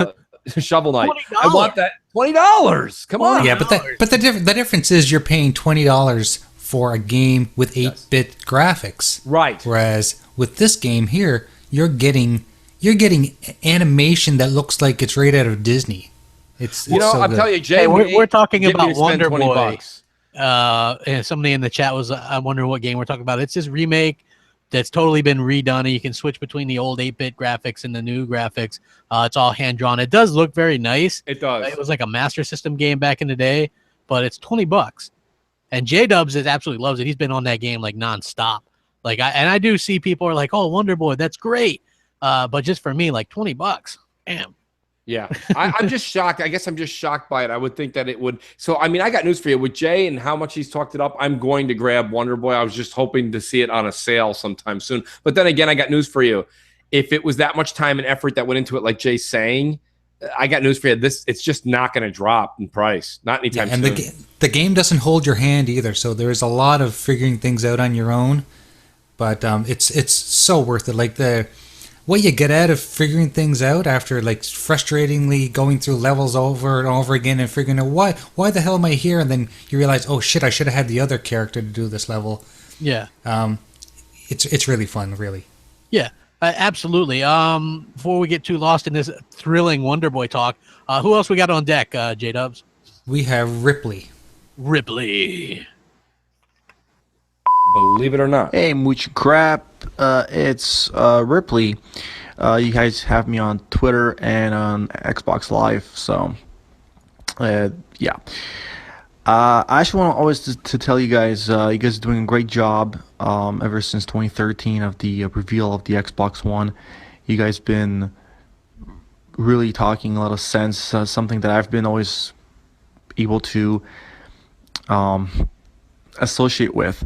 So again, keep up the good job of spreading good news about our preferred platform. And yeah, so my question actually for this week is, regardless of how awesome the Xbox One Scorpio is going to be, do you think that the media, even though a lot of people people still think that it's not going to be 4K 60, even though Digital Foundry already said it will be, but do you guys think that the media still will be harping on it, being negative about the Scorpio even after the E3 and the launch, and how many good games we're going to get?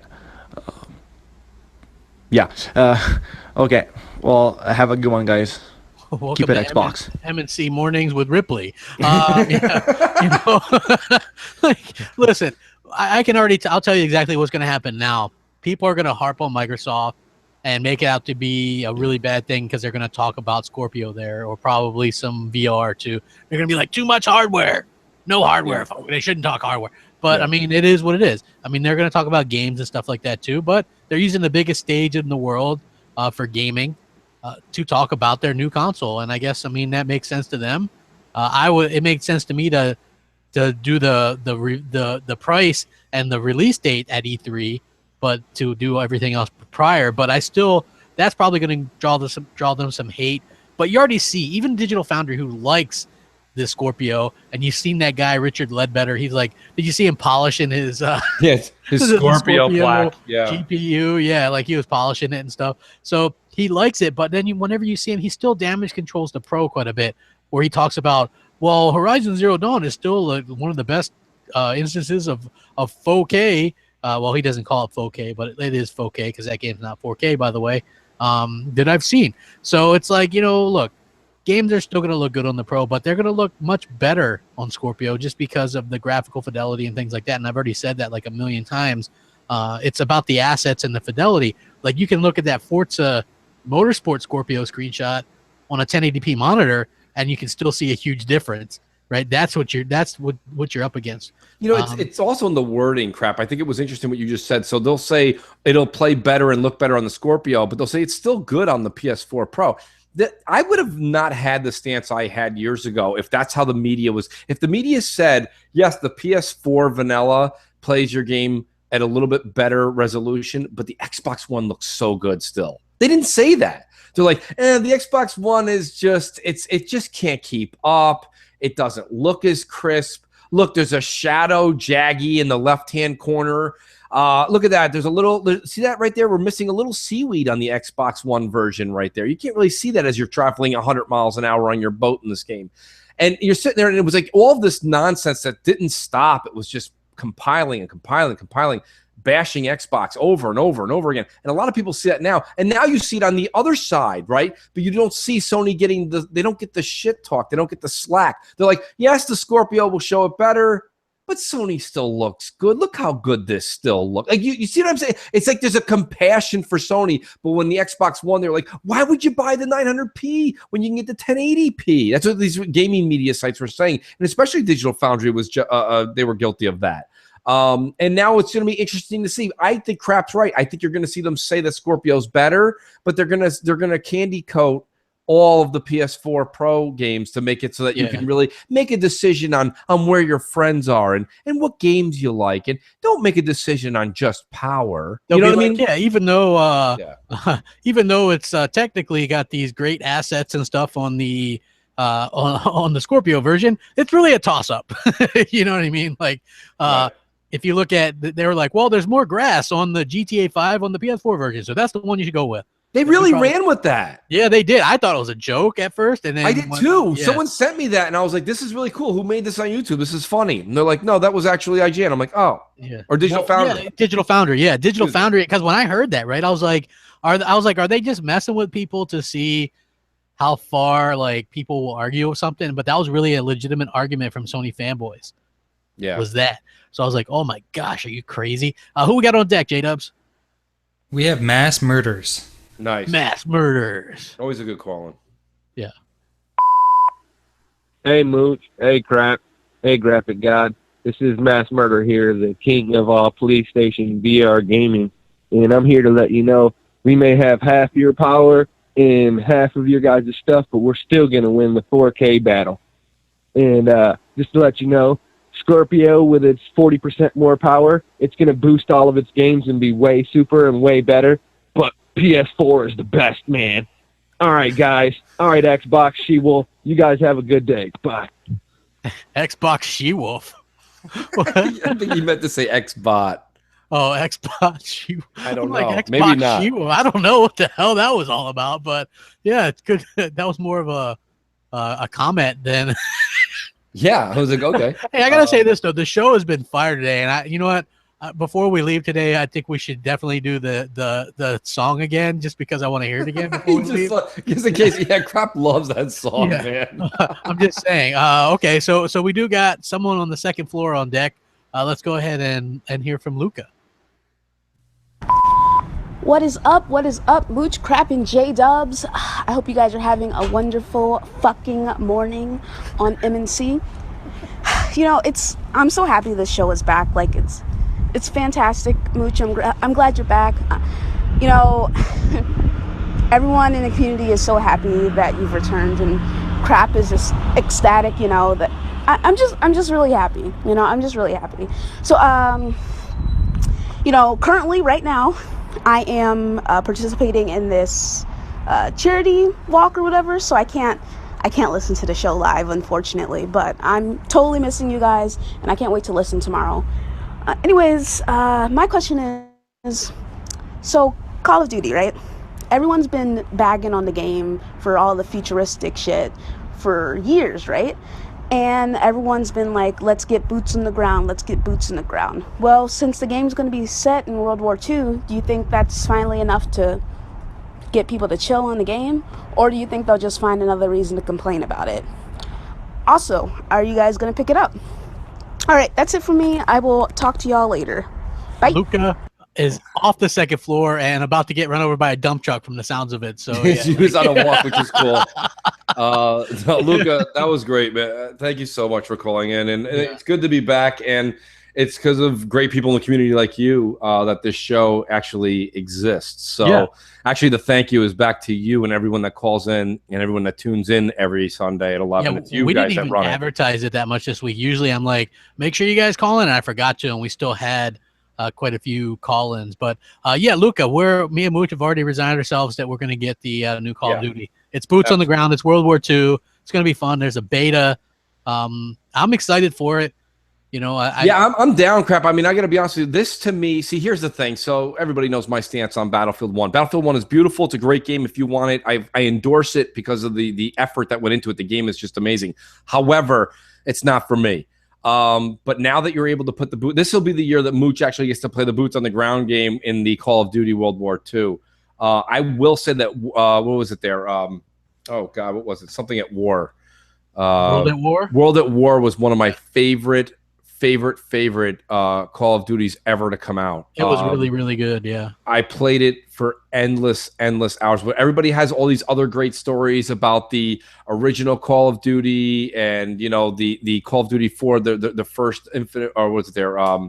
Something Modern Warfare. Those were great. They were really great.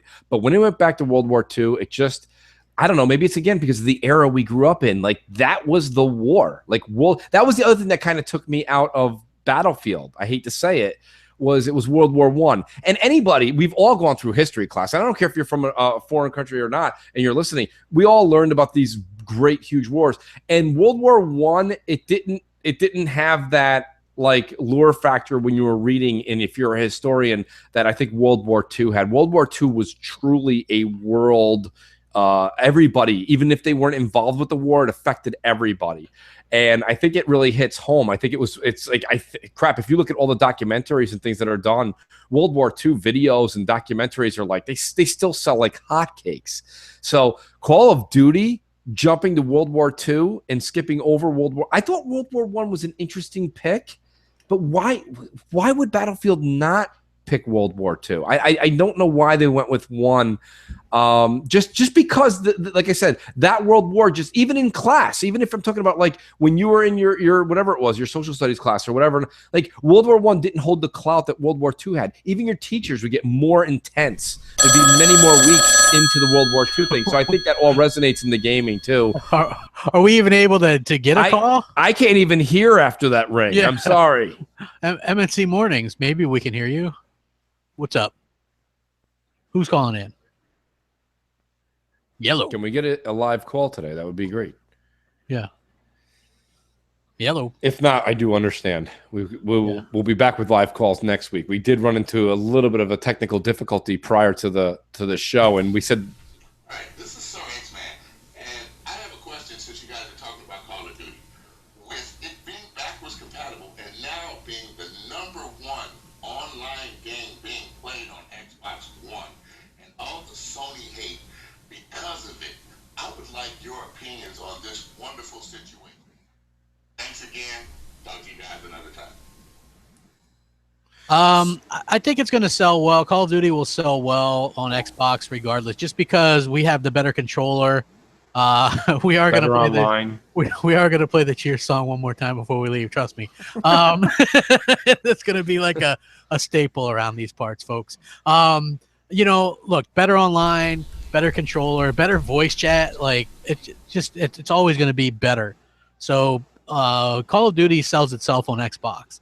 I think it's going to be a really good time. I think Microsoft is going to be able to, because they're already talking about it, and if you look at even Destiny, remember the first Destiny, and despite Sony having all those marketing rights and Microsoft couldn't even mention it, in the US that first month, it sold better on Xbox One than the MPD. So, I mean, say all you want, even though the MPD at that time didn't count the bundled versions or whatever, and it did probably outsell overall. But as far as the physical sales in the US that first month, it sold best on Xbox One. And I think that says a lot about the brand, and I think that it's going to continue to grow and be a great brand. Obviously, Scorpio is going to help that tremendously. Absolutely. I agree with everything you said there, basically. I do think that Microsoft has, I mean, every year that Sony still has had the marketing rights, even if Sony's won the month-to-month, the numbers are still so close because people just want the reliability of Xbox Live, and the controller just feels more at home. They really do. And I mean, people in the Major League Gaming circuit, they'll never be able to come out and say it. They just can't. Even if marketing rights flip-flop back and forth, they can't come out and say it because they're too invested in that world. But realistically, it's all about, like, people prefer the Xbox controller in Major League Gaming. I would say most would probably, if it was a silent ballot, where people wouldn't know and it was anonymous, I guarantee you that Microsoft's controller would win hands down every single vote. Absolutely, 100% agree.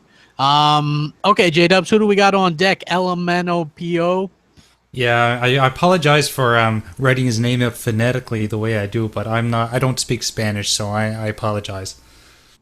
LMNOPO. Mr. LMNOPO here, and just wanted to say, guys, fantastic job once again. I got a question. So more next Xbox news. It's going to be revealed at E3, apparently, from the invitations that went out. Guys, honestly, a lot of people are saying it's going to look like that dev kit picture. No, I don't think so. Come on. It's not going to have 20 buttons on the front of it. It's not going to have some LED display, like how many frames per second. It's ridiculous. Anyway, I want to know, what do you guys think it's going to look like? I think it's going to look like opposite of the symmetrical, square, rectangular look that I like on the S. But I think it's going to look more premium. more like a really nice something with angles on it, almost like a not pyramid, but it's going to have triangles or something. I think it's going to look more artistic this time. Anyway, I want to know your thoughts. And plus, black or white? Well, I'll tell you, he makes a good point, and that's wishful thinking, LMNPO. But I'll be honest with you, I don't think they can deviate too much. They're going to want to definitely be different enough so it doesn't look like an Xbox One S. But I don't think they're going to deviate to the point where you're going to get different kind. The thing is not going to look like a trapezoid. It's got to fit in people's entertainment centers. It has to be able to. And now if they're going to have back cooling, right, not the vents on top, that means that you can stack it. And I'm saying that. I don't know if that's true, but I would assume if there's no ventilation on the top, what's the difference if you put something on top of it? Nothing. Yeah, who's going to put shit on top of their console, though? Well, crap, it's funny you say that, and I understand where you're coming from, but, there's pictures when that was all being discussed about how big and clunky the Xbox One original one was and blah, blah, blah. And people are like, look at my PS4. I got it between a pizza, and I got it between a couple of books. And I'm like, what? I still don't understand the whole vertical thing. I will never in my life understand, unless you're, in a some sort of nuclear submarine, which in that case, what are you doing playing video games? I don't understand what in God's green earth you would want to put your console vertical for. People are like, well, space, Mooch. And then they sent me pictures and they've got 5 McDonald's wrappers, 3 cups. I'm like, well, just clean up and you can put the thing down. I don't know. Yeah. There's astronaut pens you can buy so you can write written upside down, but how many graphic novels are you writing hanging like fucking Bruce Wayne? Yeah. I don't know what are people doing where they have to, I don't get it. Every entertainment center comes with 80 slots for gaming machines and equalizers and cable boxes. You don't need to put it vertically next to your television. I think that's just people trying to be different. Look, I'm different. I have my Xbox standing vertically. Congratulations. Well, I think they should do something special with the Scorpio. You know how when the 360 came out, it had that little bit of a curve to it. It doesn't have to be dramatically different, but maybe just add a little subtle little change to it just to make it stand out from everything else. That's all. Listen, here's my thing. So Griffin Gaming, he says, I have it vertical in my dorm because my desk is small. Well, put it on the back of your desk or something. How small is your desk? I don't understand that. My other thing is this, doesn't it just feel wrong? So when you put your Xbox One S or your PS4 or whatever you like, vertical, and you put the disc into it, it feels like everything is just going to gravity's going to take over and just everything's just going to right on your desk. It's the same thing. If you go, well, Mooch, what are you talking about? Do me a favor. Go to your favorite buffet in your local area. I want you to stuff your face with as much of your favorite food and then immediately go lay down on the couch horizontal. You don't feel good. It just doesn't feel right. Can your body handle it? Absolutely. But it just feels weird to stuff your face and then go lay on the couch. You kind of want to, people even say to you in the health world, you should walk around after you get done eating or at least stand up, right? You don't want to lay down after a full day. It's the same thing. It just feels weird to put the disc in the machine and you know that all the components are relying on those couple of bolts that are holding in the boards. That's an interesting sound. Yeah, what is that sound, Jay? I think that's the sound when Mooch is right. Yeah, exactly. That's exactly what that was. Thank you. I agree. So, I don't know. That's my vertical rant. I'm sorry. Yeah, I think I took it somewhere else with that. You were all over the place. I'm like, wow, Mooch ran on vertical Sorry about that. consoles. Interesting. Who do we got on deck there, J-Dubs? We have Justin Burt. Awesome. Hello. I just want to know what the rumored 4K 60 FPS games and which one you think are the most plausible. Thank you for having me on. What was the question, Crap? So I think what he was saying was, with the rumors of the 4K 60 games that are coming out, which ones are the more plausible ones? Okay, of the remakes or of possibly future? I mean, I'm looking forward to, and I wish Rod Ferguson would actually talk to this because he's made these odd innuendos and points, but we never really truly got an answer out of him. Is Gears gonna be my single player? I want to play single player Gears of War 4 in 4K 60 single player. Yeah. I don't care how he makes it happen. I don't care if it means I can't play with others. It means I can't play campaign co-op. I can only play alone in my own little world. I want to play Gears, right? There's such a difference in the way the game looks and feels when you go from multiplayer in Gears to single player. I want it to look like the multiplayer feel, fit, and form on my single player game. I'd play the game over twice if I could, if it looked like that. I mean, that's my game that I want to see 4K 60. But I mean, as far as new games come out, I think you're gonna. So first party games are a lot of them are gonna give you 4K 60 options. I don't know about third party. Yeah. Third party, I still think we're going to see a good influx of 4K third. Like they said, if it's a game engine that's designed to run, 30 frames per second, it's going to be 30 frames per second. If it's 60, it'll be 60. Like they've designed it to do that. So I think like stuff like Call of Duty is going to be good. I think it's going to be 4K 60. Stuff like Battlefront 2, 4K 60. Red Dead, 4K probably 30.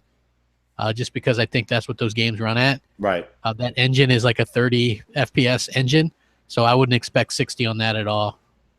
Yeah. No, I mean, I remember, guys, this is clearly a mid-generation upgrade.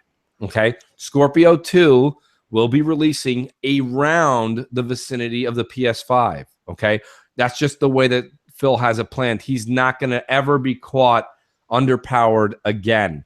And what Microsoft did with the Scorpio is they didn't break the bank to make it. That's the whole thing. That's the beauty of the Scorpio, is they gave you so much more using components that are pretty much every day that they just tweaked with engineering, software, DX12, all written into the code. They got rid of the ESRAM. They got rid of the bottlenecks, and they're going to give you this power. But in 2 years, when PS5 comes, get ready for whatever will be the successor to Scorpio, a.k.a. Scorpio 2. Phil said it a number of times now that they're ready to launch. They are ready to launch when, basically, they didn't say when the PS5, but they're ready and they're already planning it. And it takes 2 to 3 years to do that. And these graphical boosts now, are not that hard anymore, right? They're going to have PS5 and Scorpio 2 are going to have Ryzen in it and Vega, right? I mean, we already know what's well, it's not Ryzen; it's using Vega elements or whatever. But no, I said PS5 and Scorpio 2. Oh yeah, probably. I mean, you know what I mean. So we know that they're just going to go in and grab whatever the latest and greatest is from AMD at that point. This is easy for both companies now. They have the architecture all ready to rock and roll. So this is what it is, and that's why Scorpio is going to be so great for the next 2-3 years. You're going to get, until the next generation comes out, you're going to get the greatest, most powerful console on the Xbox side, and it's been a while since you've been able to say that. Yeah, I agree 100%, and I think that what gets lost in the whole thing is something that I said earlier. It's not so much about resolution; like the 4K stuff is great, but just looking at the graphical fidelity and the textures and things like that, the stuff that the Pro can't do. You know what I mean? Like, due to the bandwidth and the actual memory in the Scorpio, it's so much more than what's in the PS4. So, you know what I mean? I just think that, and again, Sony doesn't really have much of a need to rush out and do a PS5 right now. I'm sure they're probably waiting and seeing what Scorpio does. They really don't, because of what we said in our last question. Okay, they have the PS4 Pro, which is going to get the same amount of praise for the most part as Scorpio in the media. Yeah. So it's gonna make people not necessarily jump ship so much from the PS4 brand over. I think some will. I think some will start to become multi-console homes again because of Scorpio. Yeah. Which is what Microsoft wants. Microsoft isn't necessarily going to create a new gamer with Scorpio. What they're going to try and do is regain some of the casuals they lost from 360 to PS4. Yeah, absolutely. 100% agree. Yeah. 100%. Who do we got left? We have HUD Zero. HUD Zero. Let's do it.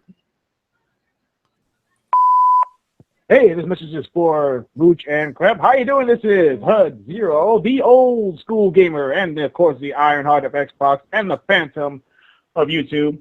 I just wanted to say that you guys are doing an awesome job and love your show. Unfortunately, I'm not able to catch your live segments because of work scheduling and of course, but I just want to say that you guys are absolutely awesome. I love your opinion pieces. I just have a simple question. What do you think about the pricing of Project Scorpio? And I'm pretty sure that everyone's been throwing around these two numbers, $399, $499. So really, judging by what Phil Spencer said, I believe that $3.99 is the perfect price point. But what do you think? Do you think it actually makes more sense for $3.99 to be the entry point to build more swell in the market? But once again, thanks again. You're awesome. I want to see more stuff. I'm hoping to catch you guys live. Later. Awesome call in. You know, it's funny. Just to answer HUD real quick. Well, before I get to HUD's question, I do want to say that crap. I'm almost more interested in what the name of Scorpio is going to be than the price, right? Because I mean, let's be honest. If it's 400 or 450 or 499, if you're already nodding your head, I'm going to buy Scorpio. Yes, I'm going to buy it. The 499 and 399, I highly doubt is going to retract many of those folks. I'm more interested in the name, but I don't know, crap. It is getting more and more interesting to say. It's conflicting when you read what Phil has said. Phil has said premium. He said, please do understand it may be a little bit more. You know, I'm paraphrasing, but it could be a little bit more. If it's a little bit more than $399, it's kind of out, right? That would make it. Yeah. But I've never seen anybody ever launch with a $449. That sounds odd, right? Yeah, like it would be $3.99 or $4.99 depending on. What do you think, crap? What do you? I think $3.99. I think it's $3.99. They eat whatever they lose. Yeah, you know what? Like I was on $4.99 train when we thought Me it would too. have like some kind of rise in or something, but and I thought they would even eat cost on that. But the fact that they're using JAG cores on the CPU and stuff, and they're using a lot of stuff from the Xbox One S, including like the whole back panel with the slots and the same 4K Blu-ray drive and all that stuff. So I definitely think that we're going to see a $3.99 price point. That makes the most sense to me. Agreed. Yep. Agreed. I think that Microsoft has to. They got to pony up. No pun intended. And they got to put the money out there and say we'll eat this. We want our casuals back. Yeah. And absolutely. the casuals come with power. Yep. We got Diggity on deck.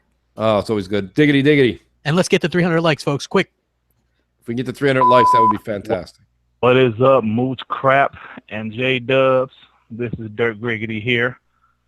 Hey, I was wondering, am I the only one that's going through something as far as games go right now? I'm going through I don't know how to put it. I don't really want to play them until the Scorpio comes out. Is that just me? I mean, I played Mass Effect, I played some other games, and I have no desire to finish them until the Scorpio comes out. I don't know if it's just me, but these games are sitting here. I'm playing some of them because that's what I do, but I'm up here like, man, I don't really want to touch them. I don't want to play them. I just want to just let them sit here and wait till Scorpio comes out, then to enjoy them in 4K or whatever it's going to be. So one more quick thing. I got to say, I'm kind of surprised by Voodoo Vince. I was expecting some bullshit, to be honest with you. I was expecting, like Zaire said, who asked for Voodoo Vince? I didn't ask for it, but like Crap said, Options is great. And this game is pretty good, man. I mean, I remember when it came out, I literally remember picking this game up at GameStop, looking at the back of the cover and saying, I'm not buying this shit, and never thought twice about it. But I got to admit, man, the game is pretty fun. I got to admit. But anyway, that's all I got. Peace out. Yo, Diggity, great call. Yeah, definitely a great call. Do you want to kind of handle that one? Yeah, I mean, I'll tell you the truth. I think that, let me start with the Voodoo Vince thing. And then I want to retract that. The reason he's not playing the games, I think I went through it maybe 6 months ago. You kind of go through a part where you're like, there's so many games out right now. I think you're just, it gets frustrating, especially when you're trying to keep up with everything. Social media is constantly talking about what's new and what's coming out. And are you going to hop on the bandwagon? And then it seems like once social media leaves a game, you feel like if you put it on, you're already playing an old game, even though it's 3 weeks old. It's the gaming industry has never been in a better position. They keep saying that they're in a bad position and this and that. There's people buying games just because games are new now. And that's always been the case, but now it's to an nth degree. Right, Crap? If somebody says something to you like, hey, I'm playing whatever, and they're like, that game came out in February. And you're like, yeah, February 2017, right? We would play games that we bought for 2 years back when we were younger. And now it's people are pointing the finger, being you're playing that old game? That game's 4 weeks old. And you're like, what? That's not old. And it's like, I think you just kind of get wrapped up in all that and you get a little frustrated because like a lot of people in the chat are like, I have such a huge backlog to get over and blah, blah, blah. It's like, just take each game at your own pace and you'll start to see that you'll slow down on certain things, maybe hapless spending. I mean, I'm really enjoying going through the BioShock collection and I'm really enjoying going through Dark Souls and I'm just taking my time through those 2 games. And yes, there are other newer games that are kind of building up on the backlog. Well, you have one of 2 options, people, right? You can either play some of your older games and the new games become backlog, or you can play your new games and let the old games become backlog. It's up to you. It's really, at the end of the day, it's 6 of one, half dozen the other. You end up at the exact same place no matter where you started. So personally, I'm playing some of the older games right now because from now, basically until we get to August, September, it is a lot of just catching up on your backlog. Yes, Prey's coming out, but maybe some people are into that. Some people are probably going to be into Injustice, but I don't think that's going to hold people much more than the fighting community that's out there. You know, the people that like, you know, the Killer Instincts and the Mortal Kombats of the world. Yeah. But I mean, so you have a lot of time right now. You have take your time. It's still the end of April. You have from April all the way to like the middle end of August to get through good 3, 4, 5 of your like solid titles.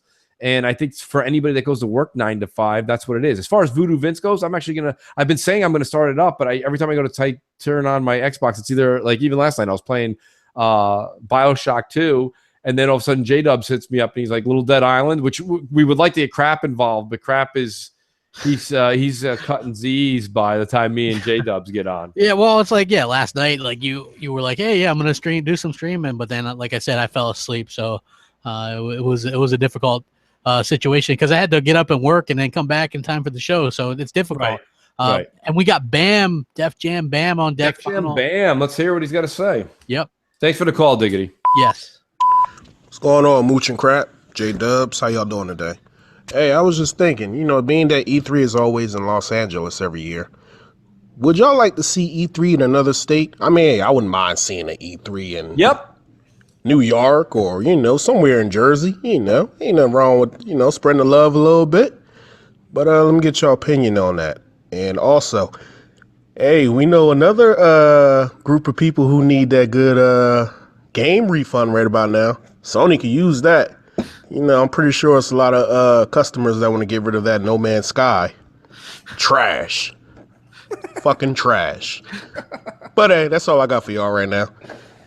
Yo, everybody in the comment section, hit that 1. He's still going. Just because. Peace. In all honesty, that is a great question. That was me, and I believe if I'm saying her name wrong, I apologize. But El Boogie, who's on Twitter, we were kind of going back and forth. I think Bam probably caught wind of it. I was asking earlier in the week that we finally have, E3 needs to make its way East Coast. Enough's enough. I think it should rotate it. If the Super Bowl, the Super Bowl moves from coast to coast now, I'm certain that E3, we've got a lot of, it's media built, right?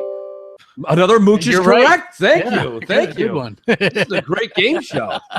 Hope I win the car and both showcase showdowns. But listen, my thing is this. I think that New York needs to get it. There's the new Javits Center. I think I'm saying it's either Javits or Javits Center in New York.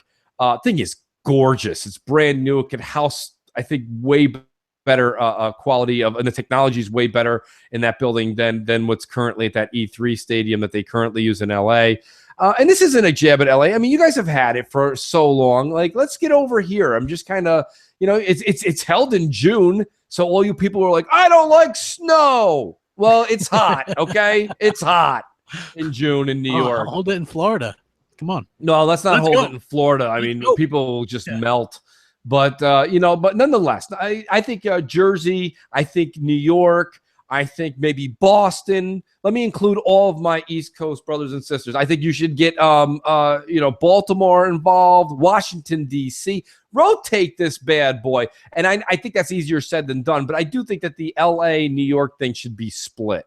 Let's let us be able to go over, because it's not just a ticket. People are like, Mooch, when are you gonna buy your ticket for E3? It's not just, and forget the fan festing. I'm not even gonna get into that. I'm talking about just E3. If I want to get an E3 ticket, I've got to apply for a ticket. Then I've got to get a flight. Then I've got to get room and board down there for 3 to 5 days. you know, and people in LA have been able to, like, I have a ton of friends in New York City, tons of friends in New York City. I could go and do what everyone's doing in LA. Like everyone on the West Coast, they go down to E3 and they spend time with family and friends and they have free lodging and food and then they just buy the E3 ticket. Like we can do that here. The only difference is over here we have to buy the E3 ticket, a $600 round trip ticket to LA, which if you're not buying a direct flight, which you're going to get with maybe Southwest from New York, the only other thing you're going to do is 2-3 stops, which is just a miserable day of travel. And the LA people are like, well, we don't want that. I understand you don't want that, but that's what we've had to do for the past, like X years. Like I'm saying for the next 3 years, it should be in New York.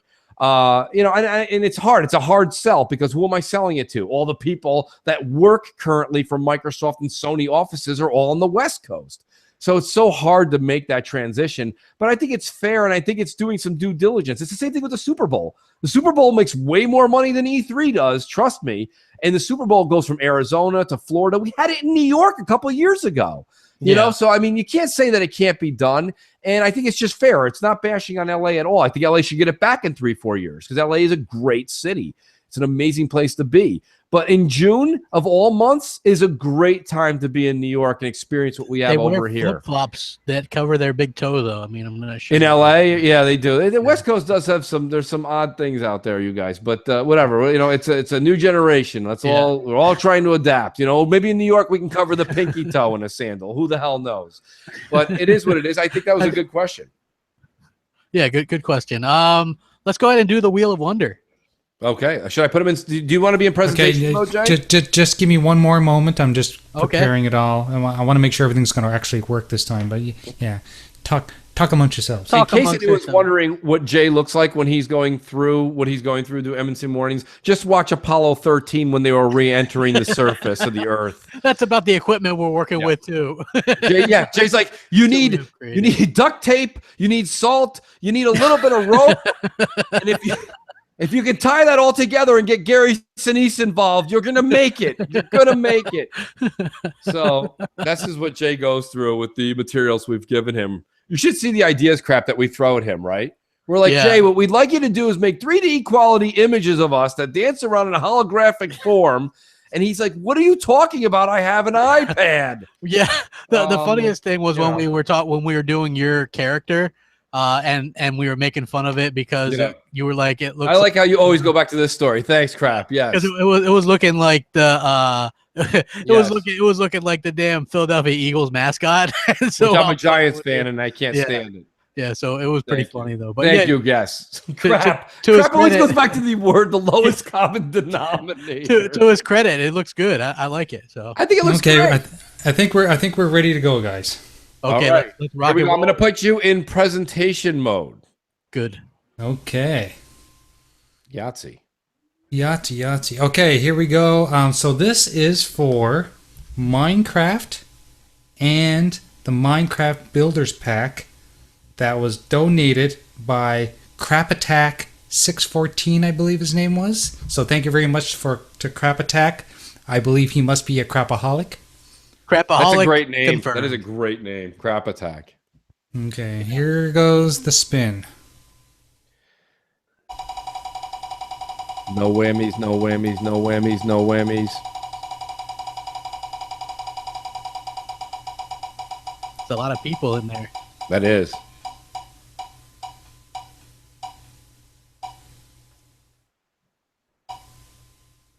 Diggity. Nice. Diggity wins. He wins. Diggity wins. He wins. That's pretty awesome. And it looks like next week we're going to be able to do the big giveaway from the Patreon supporters and things like that. So that is cool.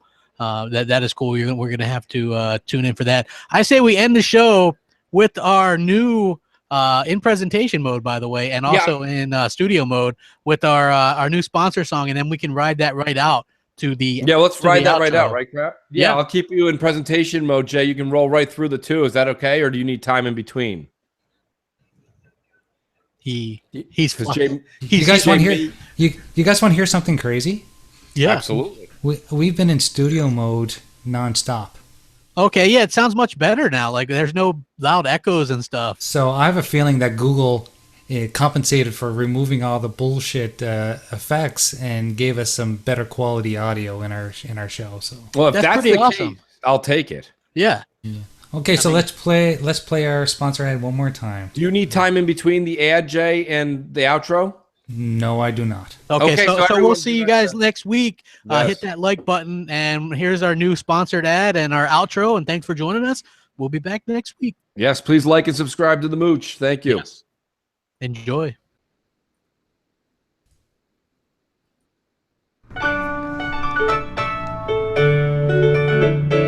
Making your way on the interweb today takes everything you got.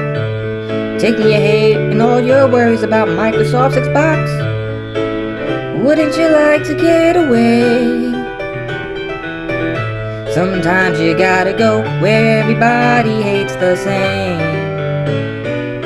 and they're always mad at change. You wanna be where you can see the ponies are all the same. You wanna be where everybody hates Bill Gates. You wanna be where ponies know the media is all the same. You wanna go where everyone loves Sony.